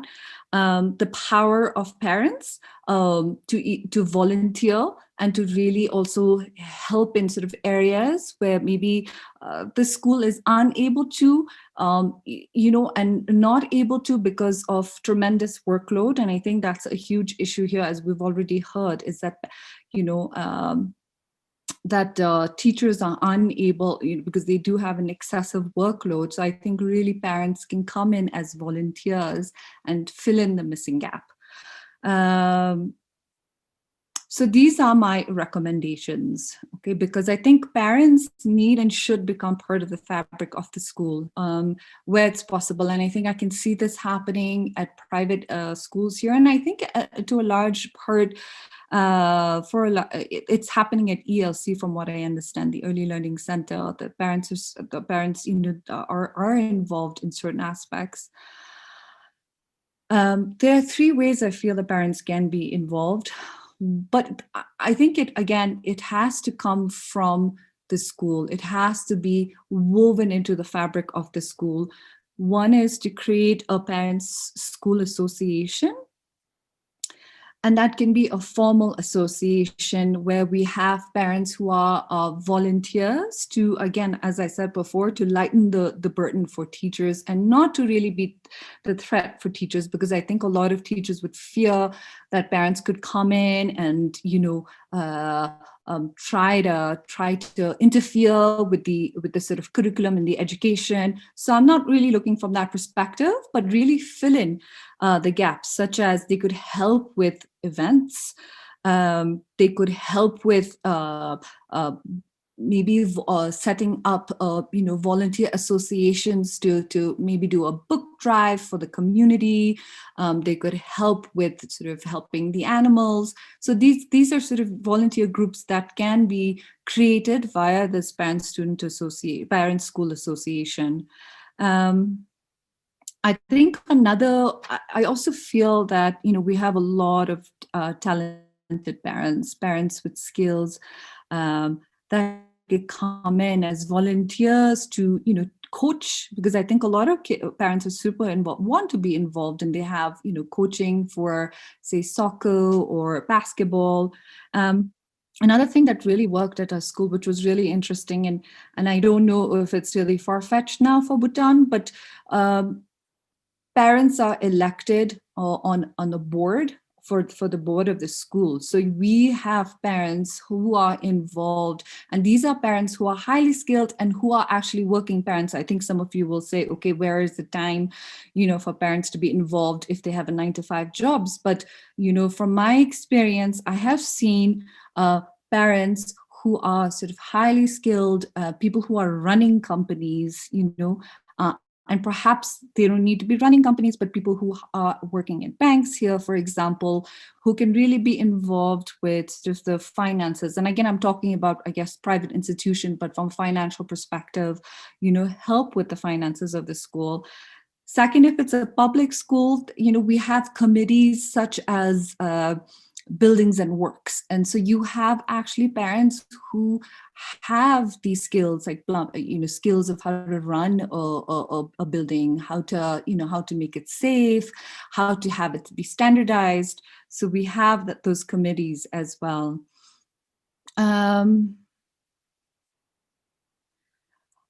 Also, I think it's really involved, again, I've already mentioned this, but to have volunteer parents, so parents who can't be involved really in these boards or these sort of associations, just come in and read to their children, simply, volunteer their time and to come and read and be involved.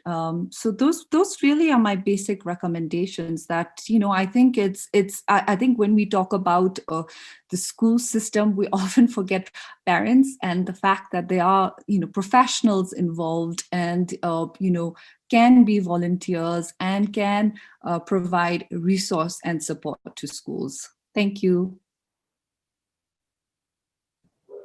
Thank you, Madam Sonam, for sharing your parental views on the education and how parents like you come up, coach the children, help the children in schools. I wish in Bhutan we have more parents like Madam Sonam to literally be there for their children in school. Well, like Madam said, parents truly said, man, parents are the first teachers a child could ever have. It should be parents who should actually teach the kids how to read and write, rather than parents just sitting and waiting for children's teachers to teach their kids how to read and write. And sadly, like when it comes to libraries in Bhutan, it breaks my heart. Like it really breaks my heart just to see like few public libraries in Bhutan. Forget about private libraries. We hardly have like numbers of public libraries in Bhutan. In fact, we have more pubs. We have more than like thousands of bars and pubs in Bhutan, in Thimphu alone, and we have barely like maybe 10, if I'm not mistaken, could be like 10 numbers of libraries in Bhutan. So this dynamics itself shows how concerned we are, as could be as a parent, as a children, as an educator, or as an individual in this community. I don't know whether I make sense or not, but I feel like we should have more libraries. And we will get back to Madam Sonam after a while. Now we have last panelist. Mr. Tandi must be tired waiting for his turn to speak. So we have Tandi Doji, a consultant, and he will have his own perspectives to share on this great expectations. Tandi, can we have you on board? Oh, there you go. Thank you, Tsering. Thank you. You're welcome. And New Year greetings to all. It's been wonderful listening to all the panelists and reading through all the chats here. I've learned quite a bit in the last almost 2 hours.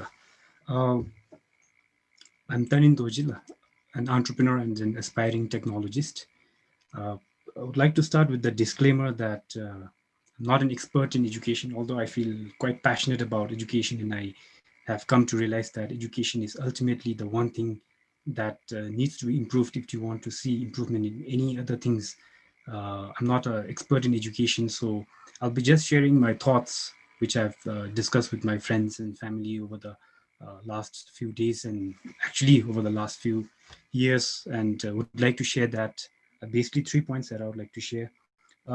Again, continuing my disclaimer, I wonder if my disclaimer is going to be longer than my discussion on the actual topic. I'd like to share that I don't have much of statistics and research that I'll be sharing, but I would like to share some of the problems that I see and some recommendation that I see can be useful in our education reform and the discussion that we're having here. And also, I have kept my point of discussion here very narrow on few points, so it doesn't mean that I don't think the other things are a priority or that I disregard others. It's just that I feel we all need to prioritize, and for me, these are the things that I have come to prioritize. So one of the problems that I see about our education system is that there are people who can do well, there are people who are not doing well, and there is, as always, the average in the middle.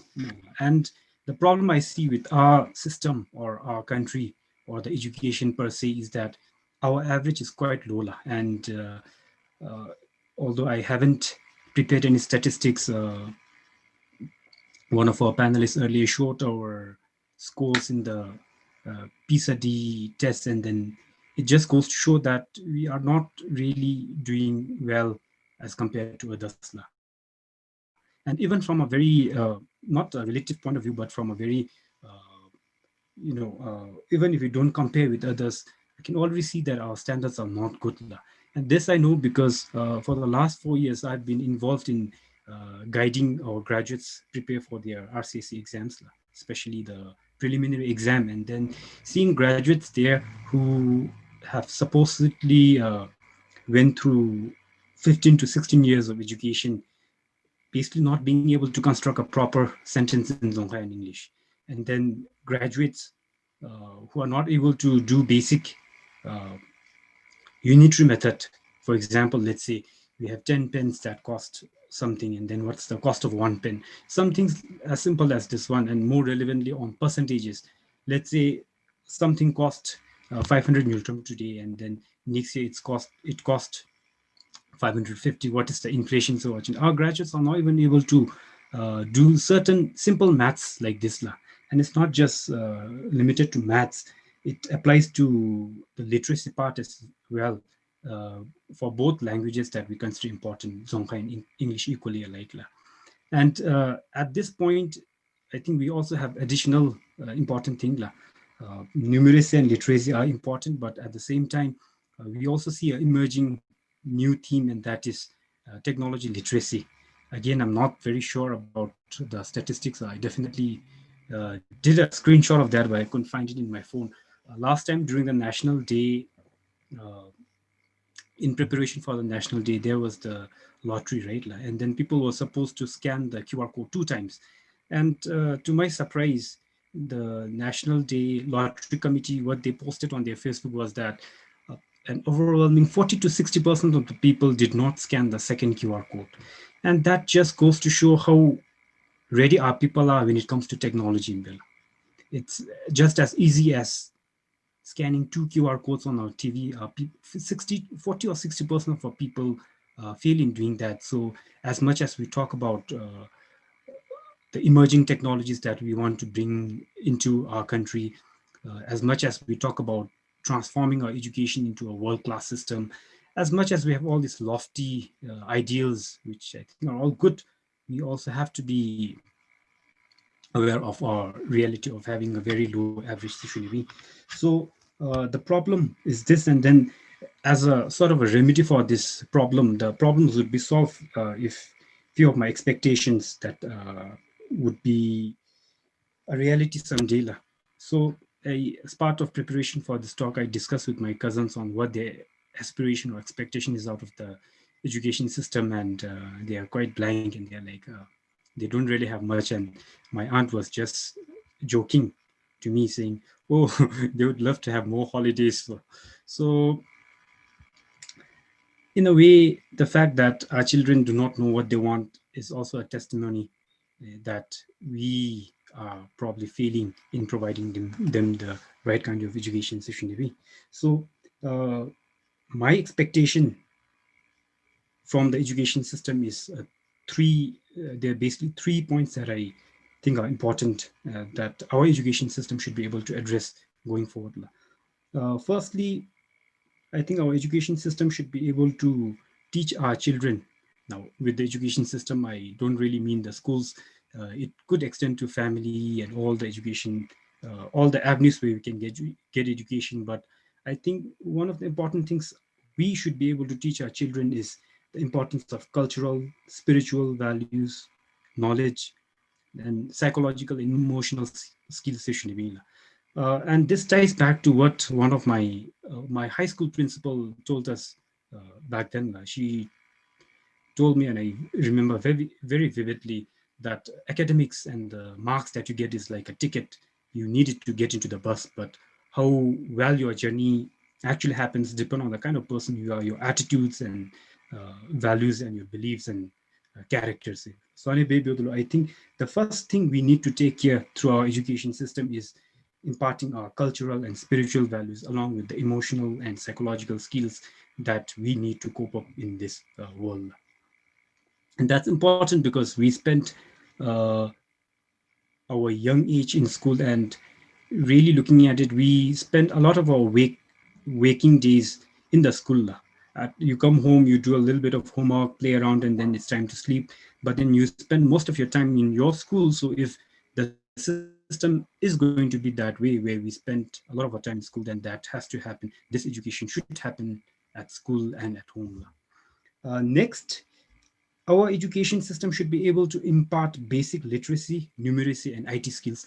That's my second important point. And I want to emphasize on this point because tying to the curriculum we have right now, we tend to, try to get so many things done at the same time. Our curriculum is so vast. Just to give an example, in my first year of college, I literally could pass my maths classes without attending the classes because the calculus syllabus that was there in my first year of college, 2 semesters, were already covered in class 12 of my high school. So if we are able to really learn everything very well, then we can actually become quite ahead in Mela. But the thing is that this does not happen with everyone. I was one of the students who loved studying and who relatively did well in my school days. So I could somehow go through that curriculum, that mathematics, that all the rigorous studies and all, and I was interested. So I could focus on these. But the majority of our friends who has gone through the same system of education do not know the basics of these things. So what I'm trying to say here is that in trying to go so broad and then deep at the same time, we really miss out in Mevala. In trying to do so many things at a time, we really miss out the basics. So I think our curriculum should now be designed in such a way that the basics are definitely imparted to our children at any cost. Then going forward after that, I think we can impart advanced skills, knowledge, and job-related study, any skills session we. And that also, once the basic literacy, numeracy, and IT skills is taken care, then they're definitely going to be bright students in our schools who aspire to study many technical subjects and who want to go deeper into their fields. For them, we could have a more technical, the sound curriculum that is, not mandatory for all, but optional for some of the students. And similarly, I think this is going to happen with the vocational and education reform also. Uh, our education system should now, instead of just making us go through the 12, 13 years of school education and then another 3, 4 years of college, we should really prepare our children for the job and the job that's there in the market. So from that point of view, up to high school could really be a platform where we give students the basic literacy, numeracy, and IT skills, and then in the college perhaps give more substance and rigorous.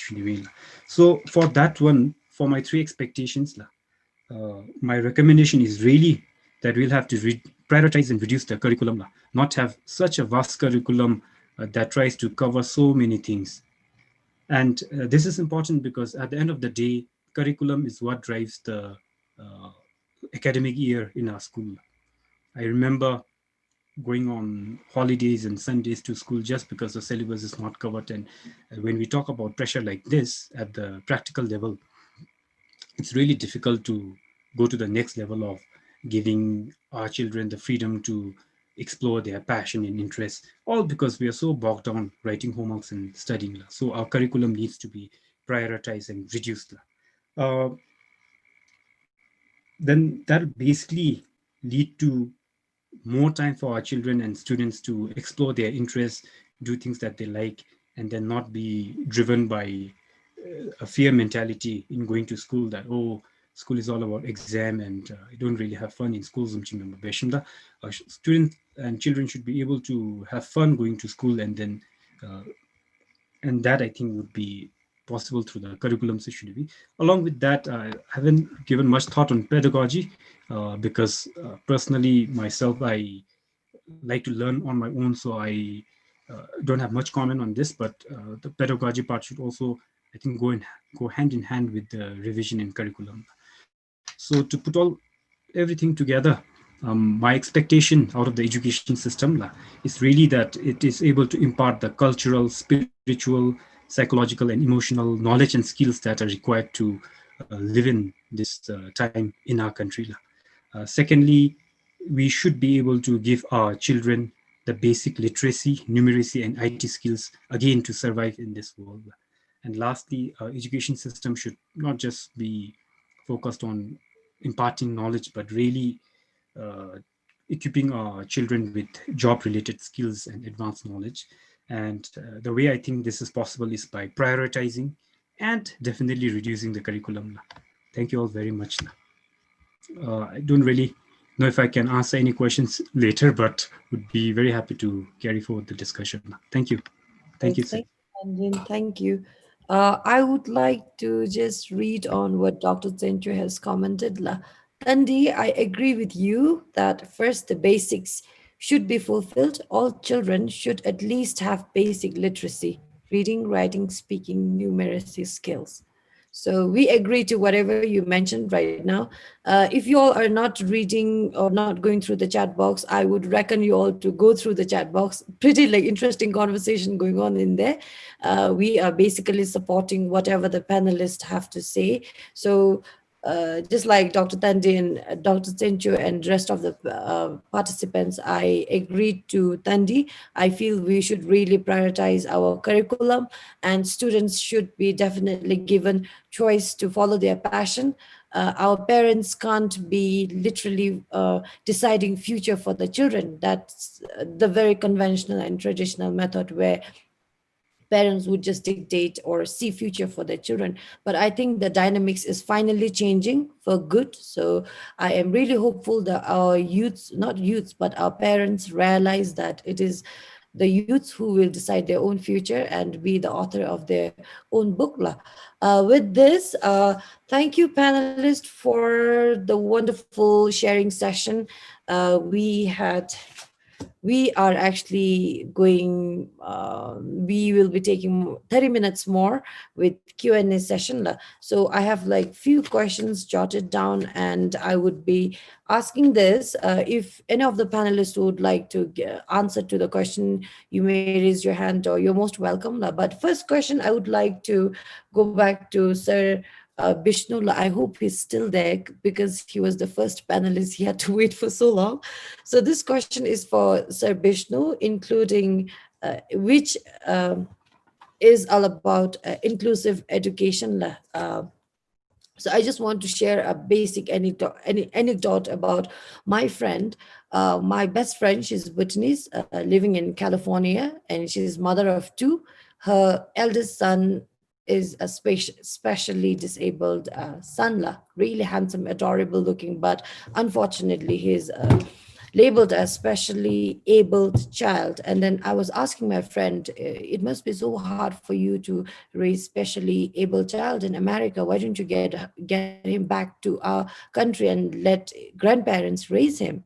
And my friend, after thinking for so long, she responded to me and she said, you know what, I'm afraid to bring back my child to my own country because I feel like there's lack of resources, lack of infrastructures. There are so many schools in Bhutan, but we really don't have schools for this specially abled kids. So and we also have the stigma, or we have the sense of stigmatizing the specially abled kids. So my friend, she is very much afraid to bring back her specially disabled child to Bhutan because of lack of resources, lack of infrastructures, lack of therapists. What is your view on that?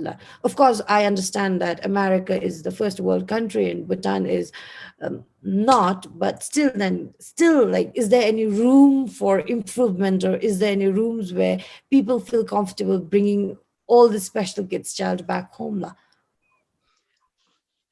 Thank you, Chiring. I'm glad that you asked this question, and also to put into context. Can you hear me, Chiring? Yes. Yeah. So to put into context, I am also a father of a child with disability, and I have many lived experiences of bringing up a child with disability. But for your good news, without taking my child anywhere, my child is now studying in first year at the Royal Thimbu College, wow. BA in Mass Communication. Right. And he was certified dead by the pediatrist in JDW NHR at the age of 6 months when he got meningitis.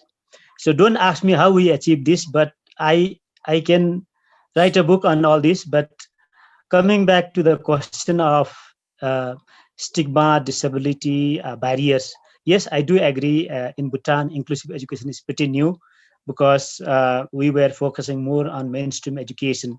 The history of inclusive education is very, very new, except for the ones that are visually impaired. Munseling Institute in Kaling, which was started way back in 1973. Yes, there are barriers, there are stigma, there are social norms. There is a study that UNICEF carried out with a university based in the UK in 2017. It's called KAP, Knowledge, Attitude and Practices Study. This study everybody should read and find out what are some of the negative social norms that are associated with persons with disabilities in Bhutan. My quick answer for your friend and for the curiosity of audience here is that Bhutan at the moment has not ratified the United Nations Conventions for Rights of Persons with Disability, but has only signed in 2010.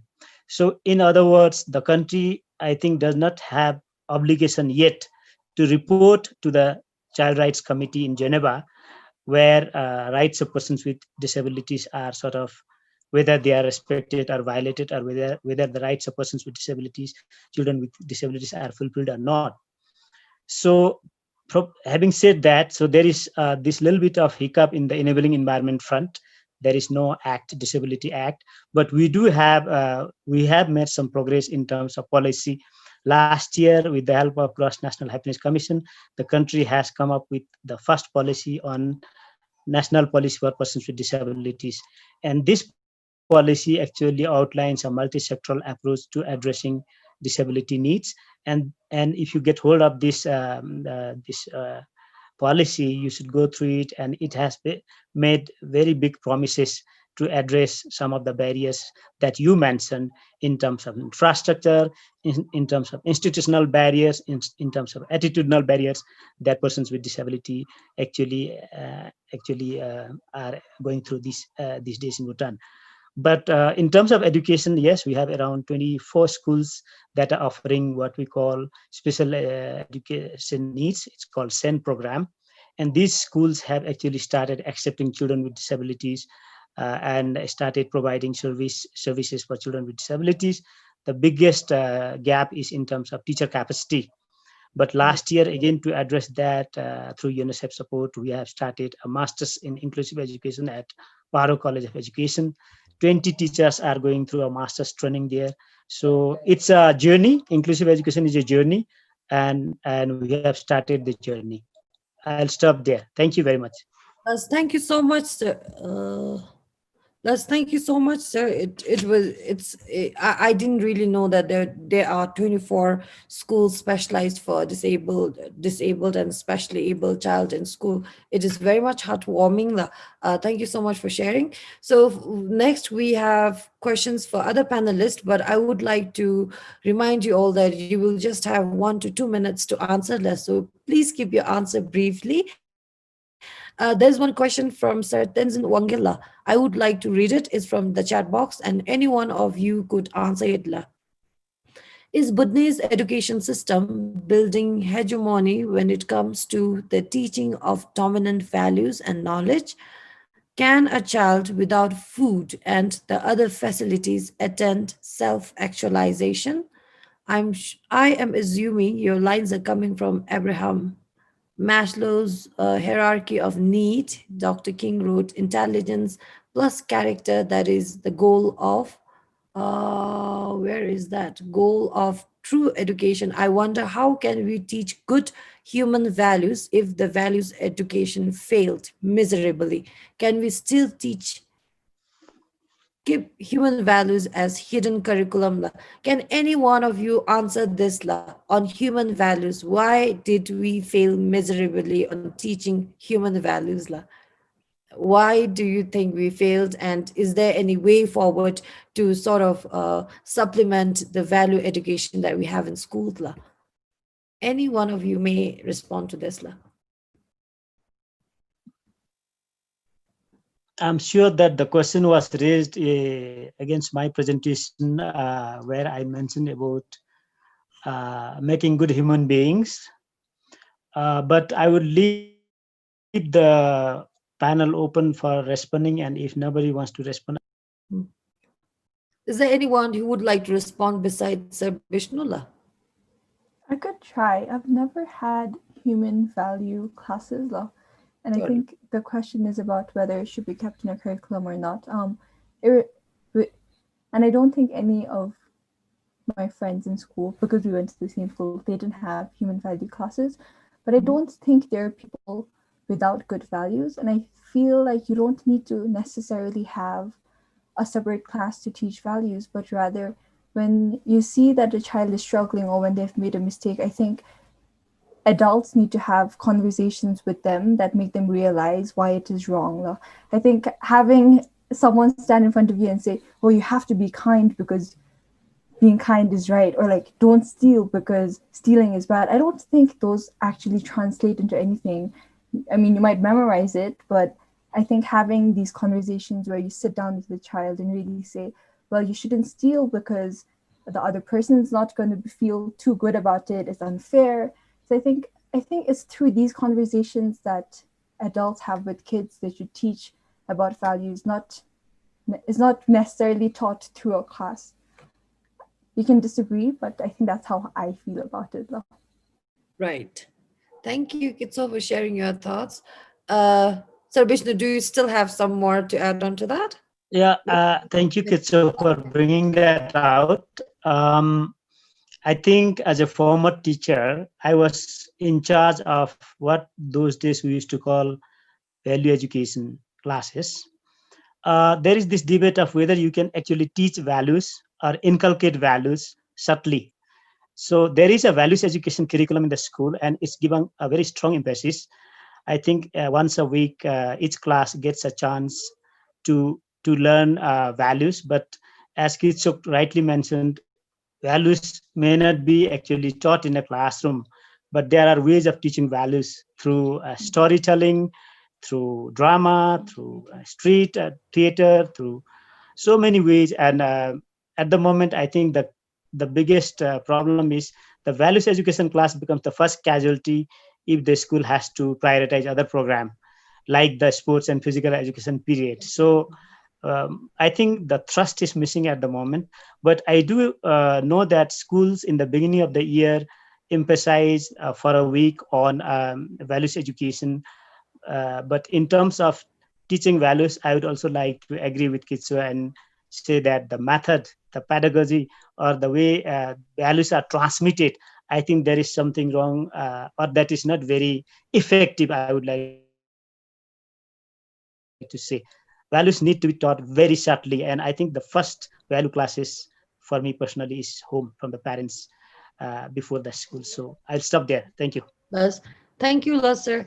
So next question we have is for the youths here. So if Jamia and Karma or Kitso, if you want to answer, you may just like raise your hand and answer. The question is related to youth and identity crisis. Talking of youth, there are these days in effort to live life like the idols on screen, like because everyone is on screen, they do have idols. Young people often land up losing their own identity crisis and integrity. They can neither be fully their idols nor can they fully remain themselves. So you as a youth, how would you address this identity crisis?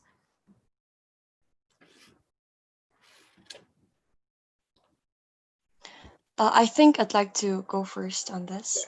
Sure. You idol yourself, so how would you advise this to the youths?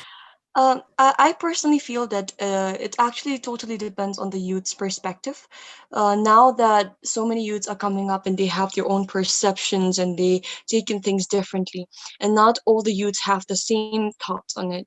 So, from my own perception, uh, I try my best to do and to contribute as much as I can in the smallest ways possible, in my best of ability to serve my community and my country in the little ways possible.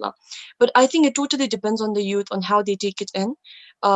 They can also, take an inspiration from the idols or from anyone they look up to and work on themselves.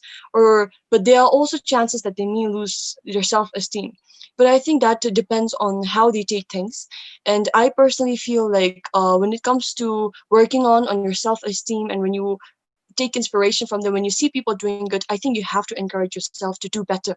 You have to believe in yourself, and you have to think that, if that person can do this, maybe I can try in my little ways to do this. So maybe it depends on each individual.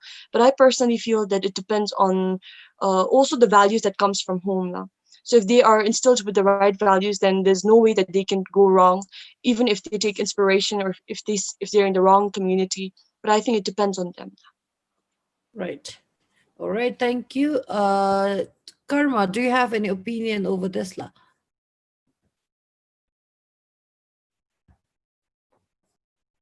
Karma, do you have any comments? All right, if there's no comments on this question, then maybe we will jump into next question, which will be back to parenting. I think everyone is really having a good conversation on parenting at chat box, and we will go back to Madam Sonam. So Madam Sonam, you as a parent of two who have sent your children to India to study in one of the best international school, what is the difference that you see between children studying in India and children who are taught here in Bhutan?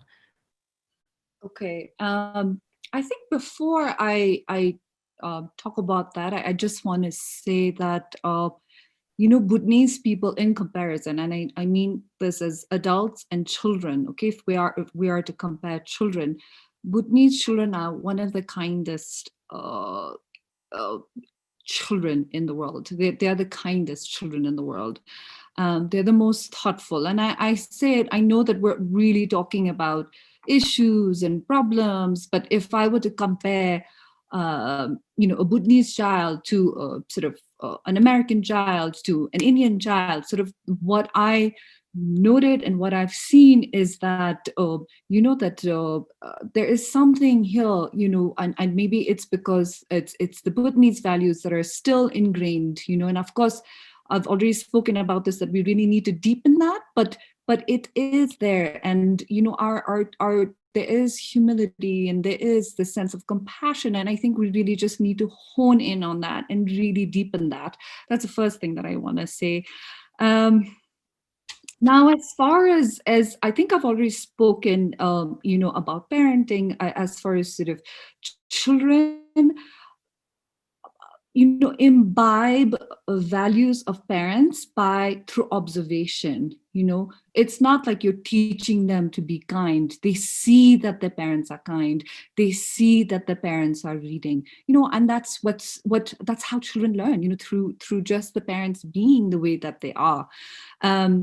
Second is, I just feel that we really need to go back to sort of our basic Buddhist values, our basic sort of family values of sitting down and having a meal together, not turning the TV on while we're having meals. I think it's really become a clutch, and this is an issue in the developed part of the world where the TVs are turned on, the cell phones are turned on, and I really feel like we need to go back to that sense of community within the family, where grandfathers, grandmothers, parents are sitting down and eating, and then also going back to teach our children, like to teach our children how to do simple things like meditation, simple 1-minute meditation. Just also how to do karmi pishe, how to do sort of the water offering. Like I feel that's what's needed, and I think, as I said before, Bhutanese children are very kind and humble and sweet, and we just need to hone in on that a little bit more, and sort of also make our children a little bit more stronger, from within. That's it.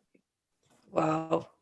Thank you so much, madam. That was so heartwarming. And I feel like you're one of the best parents that I've come across. I mean, I have never, I don't know you personally, but I get this vibe of you being one of the best parents. And of course, not, I wish like most of the Bhutanese children have parents like you. Disclaimer, I'm not belittling all the parents out here, but it would be so nice if there's room for the schools to collaborate with parents, where parents come up with so many activities or so many lessons to teach, even in school, collaborating with teachers. I think that there's a huge room for collaboration between the private and the public sectors here. Talking of collaboration, maybe because maybe we will go with the last question, that which is related to private and public schools. Nowadays, there are so many private schools coming. First of all, did we even like question ourselves, like why would private school come into the market? And secondly, now that there's private schools, even if the children qualifies in government schools, the parents, they choose to send their send their children to private school because they feel private schools are serving or teaching better than the government schools. I'm not belittling the government schools here, but then these are some of the realities that we are seeing. Parents would rather send their children to private schools over government schools if they have resources. What is your thought on this, Sir Karma? Do you have any thoughts from Belkil School?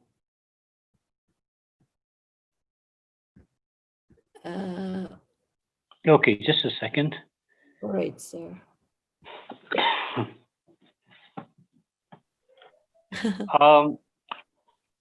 The first question is, why would private schools exist? I think that's a really good question because, there's no country on earth, I think, where the Constitution doesn't say education should be free for all citizens. So when education is free and nobody has to pay any money, why would private schools exist? But the reality is that in most countries, private schools are flourishing. In some countries, the private schools are really, really excellent. So that's the reason they offer some really good value. Right. But in our part of the world, well, the developing part of the world, private schools exist for a different reason, which is that the public system cannot provide the capacity. It doesn't have the capacity. And in many cases, it doesn't provide the quality that many parents would like. So free is free, but maybe you will not get out of your poverty if you continue in those schools. I mean, we hear of schools in some other parts of South Asia where the budget is there in the Ministry of Education, in the state, the teacher's payroll is there, but actually there's no teacher, there's no school. Or maybe the school is there, but there's no teacher. So, things like corruption and basically bad governance, bad implementation. And the parents have no say. So the only thing they can do is vote with their feet. And so that's how the private education sector is created. And in Bhutan, for that very reason, I mean, our education system is not too bad compared to the rest of South Asia. It is pretty bad, but it is not as bad as the other systems. So yeah. So because of that reason, actually, the private sector in education is very small. I think just 7% of Bhutanese kids study in private schools. So our sector is really, really just hanging on.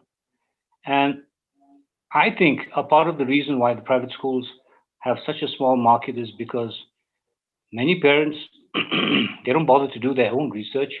They believe each other, they believe what they hear, and they have a very good notion about the quality of education in the public schools. So they don't have much by way of complaint. And if the public education system were to be allowed to continue to decline, actually, in the long term, it'll be good for the private education sector, because then parents will finally realize, oh, it's not so good, so let's go to the private sector. But then, if that happens, then it's not just that the owners of private schools will do well, but actually the whole country is sinking. So no matter how well you're doing, you're going along with the rest of the country. So it's actually not a good situation. So from that point of view, I'm very concerned that even the public education system should improve. If we want good governance, the people who are going to be governing us 10 years, 20 years from now are all the products of our school. And if they're not good, you're going to get that kind of governance. It's your own hell that you're going to be making. So I think it's in our interest to make sure that we get the best out of our limited human resource. And I think if you look at countries like Singapore and Japan, two countries with very limited natural resources, especially Singapore, just 6 million people. That's the main natural resource. They make sure they don't waste any of it. So their standards are really high, and we've been trying to emulate Singapore for the last 3 years, and we've actually successfully put in place most of the things which the Singaporean model follows. But then after 30 years, we've kind of forgotten what that model was, what that vision was. And during the last, I think, 10 years, we've kind of destroyed that whole model. We've inverted that entire Singapore model on its head. And the best part is nobody's realized it. Because I was there in the Ministry of Education when all this thinking was going on. And we had a lot of ideas, and all of those ideas were implemented. In fact, the students who were studying in the private schools in class 11 and 12, it was not that we did not have enough space for them.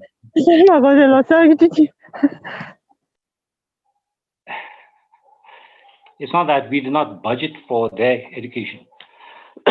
What we did was we followed the Singapore model, where we said 25% of the students should go to college. That's Singapore's model.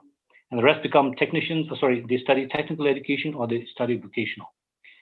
The Singaporean government, rich as it is, does not feel it is worth financing the education of university for all their students.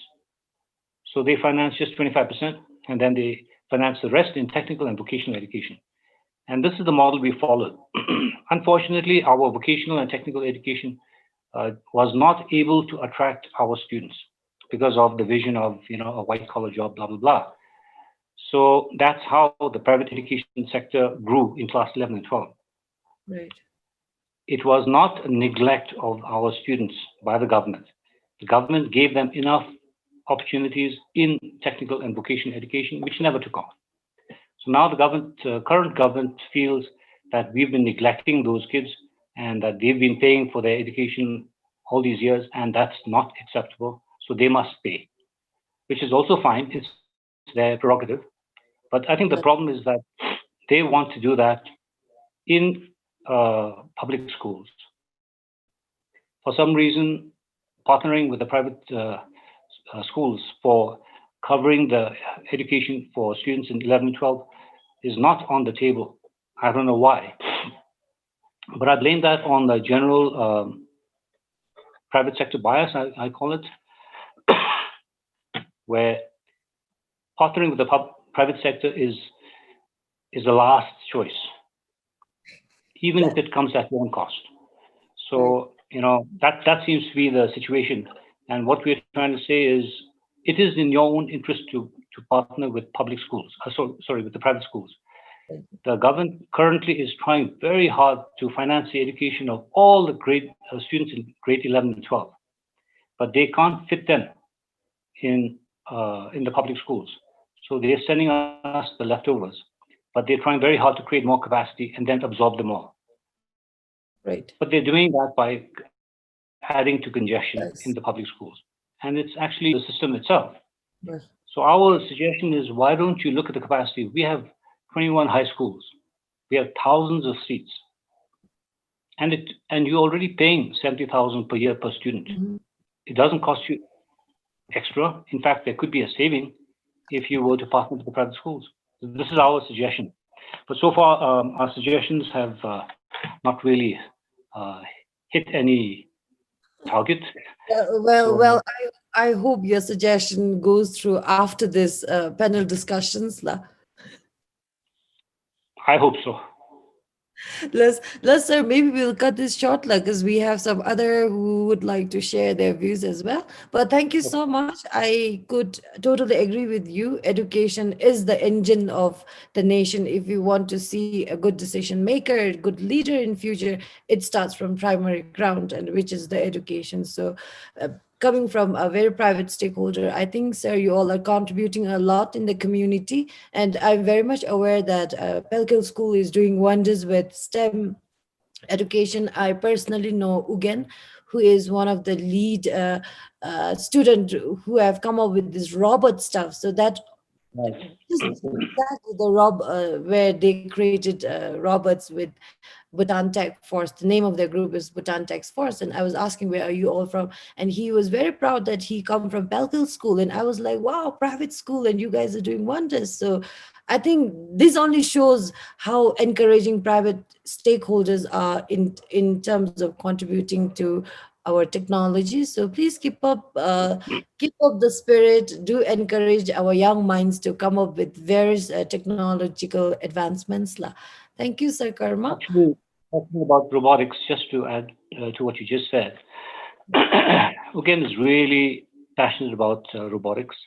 Unfortunately, he had very limited access to robotics and to learn about it. And he's now already in class 12. If he had had greater access when he was younger, I think he could have learned much more. So actually, we are trying to grow on that. And next year, we hope to have robotics for our primary students. And we're trying to get some partners from Japan. And I cannot divulge all of our plans right now. But next year, hopefully, our program in coding, there are some basic codings that kids have to learn. And by the end of the year, we hope to have a project in partnership with a school in Japan, primary school in Japan. And then hopefully we can take part in some of the robotics events in Bhutan by the end of the year. So that's our idea in very brief. Les, thank you for sharing. It's always inspiring to see youths up to new projects, and especially in technological advancements. And thank you for pushing our youths further and beyond, Lesser.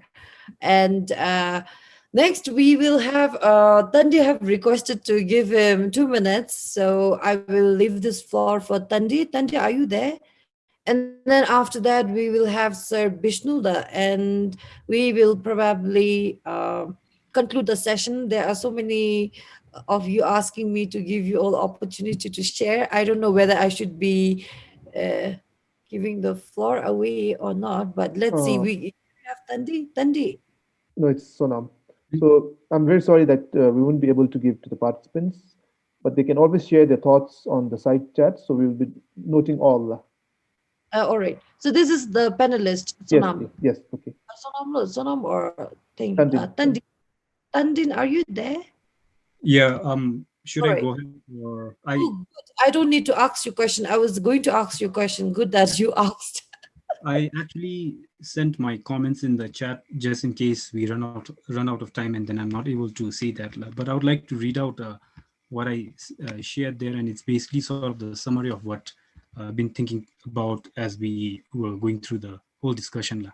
So the one thing that I'd like to reiterate here in the forum is that when we talk of the system, be it the education system or country as a whole, it's a mix of many types. The excellent, good, mediocre, and the pitiful one, for the lack of a better word. What we see in forums such as this is the excellent and the good ones. Thus, we cannot have a one-size-fit-all policy or a solution that provides the average to everyone, thereby missing many, both in the upper and the lower ranks. Thus, I think we have had enough with free everything, free education, free health, free etc., etc. What we need is now we need to start treating people equitably and not equally. So we have to raise the lower ones to a higher degree and give the higher ones space and opportunity to push the bar higher. So prioritization, and then it's basically what I would like to share. Thank you. Last study for keeping it short. Truly agreed. Not free is not free, right? Like we have cost for everything that comes for free. And last but not the least, we don't have the oldest teacher on the panel, but we will take the most senior panelist here. I'm so sorry, Sir Bishnu. Do you want to just take over, Sir Bishnu? Are you there? You wanted to conclude on inclusive education. Yes, thank you, Sonam, for really giving me this last 1 minute. Can you hear me? Yes, please go ahead. Sorry, I could not conclude that time with my recommendation. Actually, if you get an opportunity to share the slides, my slide number 9 is the real cream of my discussion today, where I wanted to actually reinforce on the system-wide reform law. So slide number 9 talks about pedagogy, curriculum, and assessment. These are the three main pillars of education.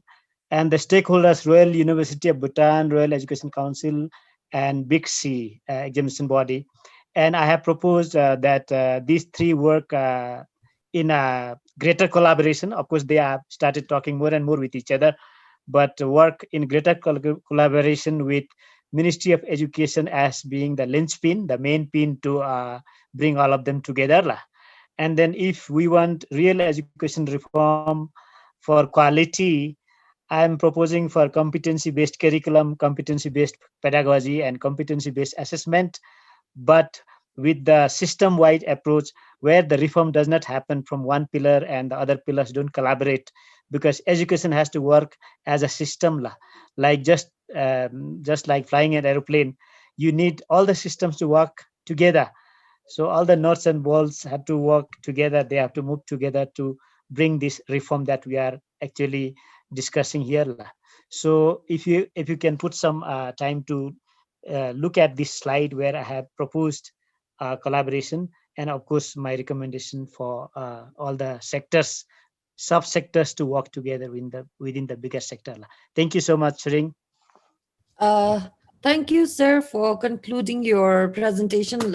Well, with this, I think we will end our session. But before that, I would like to thank all the panelists and all the participants for taking out your time. It's almost three hours since we have been on this Zoom session. So thank you so much. Once again, we discussed on great expectations, and thank you, V-TOB, for honoring multiple perspectives from all the panelists from different walks of life. We have shared our expectations and their realities from students, from parents, and from society's face. And we have also talked about some public and private relationship and collaboration along with inclusive education. So with this, thank you so much for attending the session. And tomorrow we have another exciting session. Please tune in. And before that, I also would like to give you all heads up. If you all have missed this live Zoom session, you can always go to YouTube and subscribe V-TOB YouTube channel. So there you will find all the conversations that have been recorded out here. So thank you so much and have a wonderful evening. Thank you all.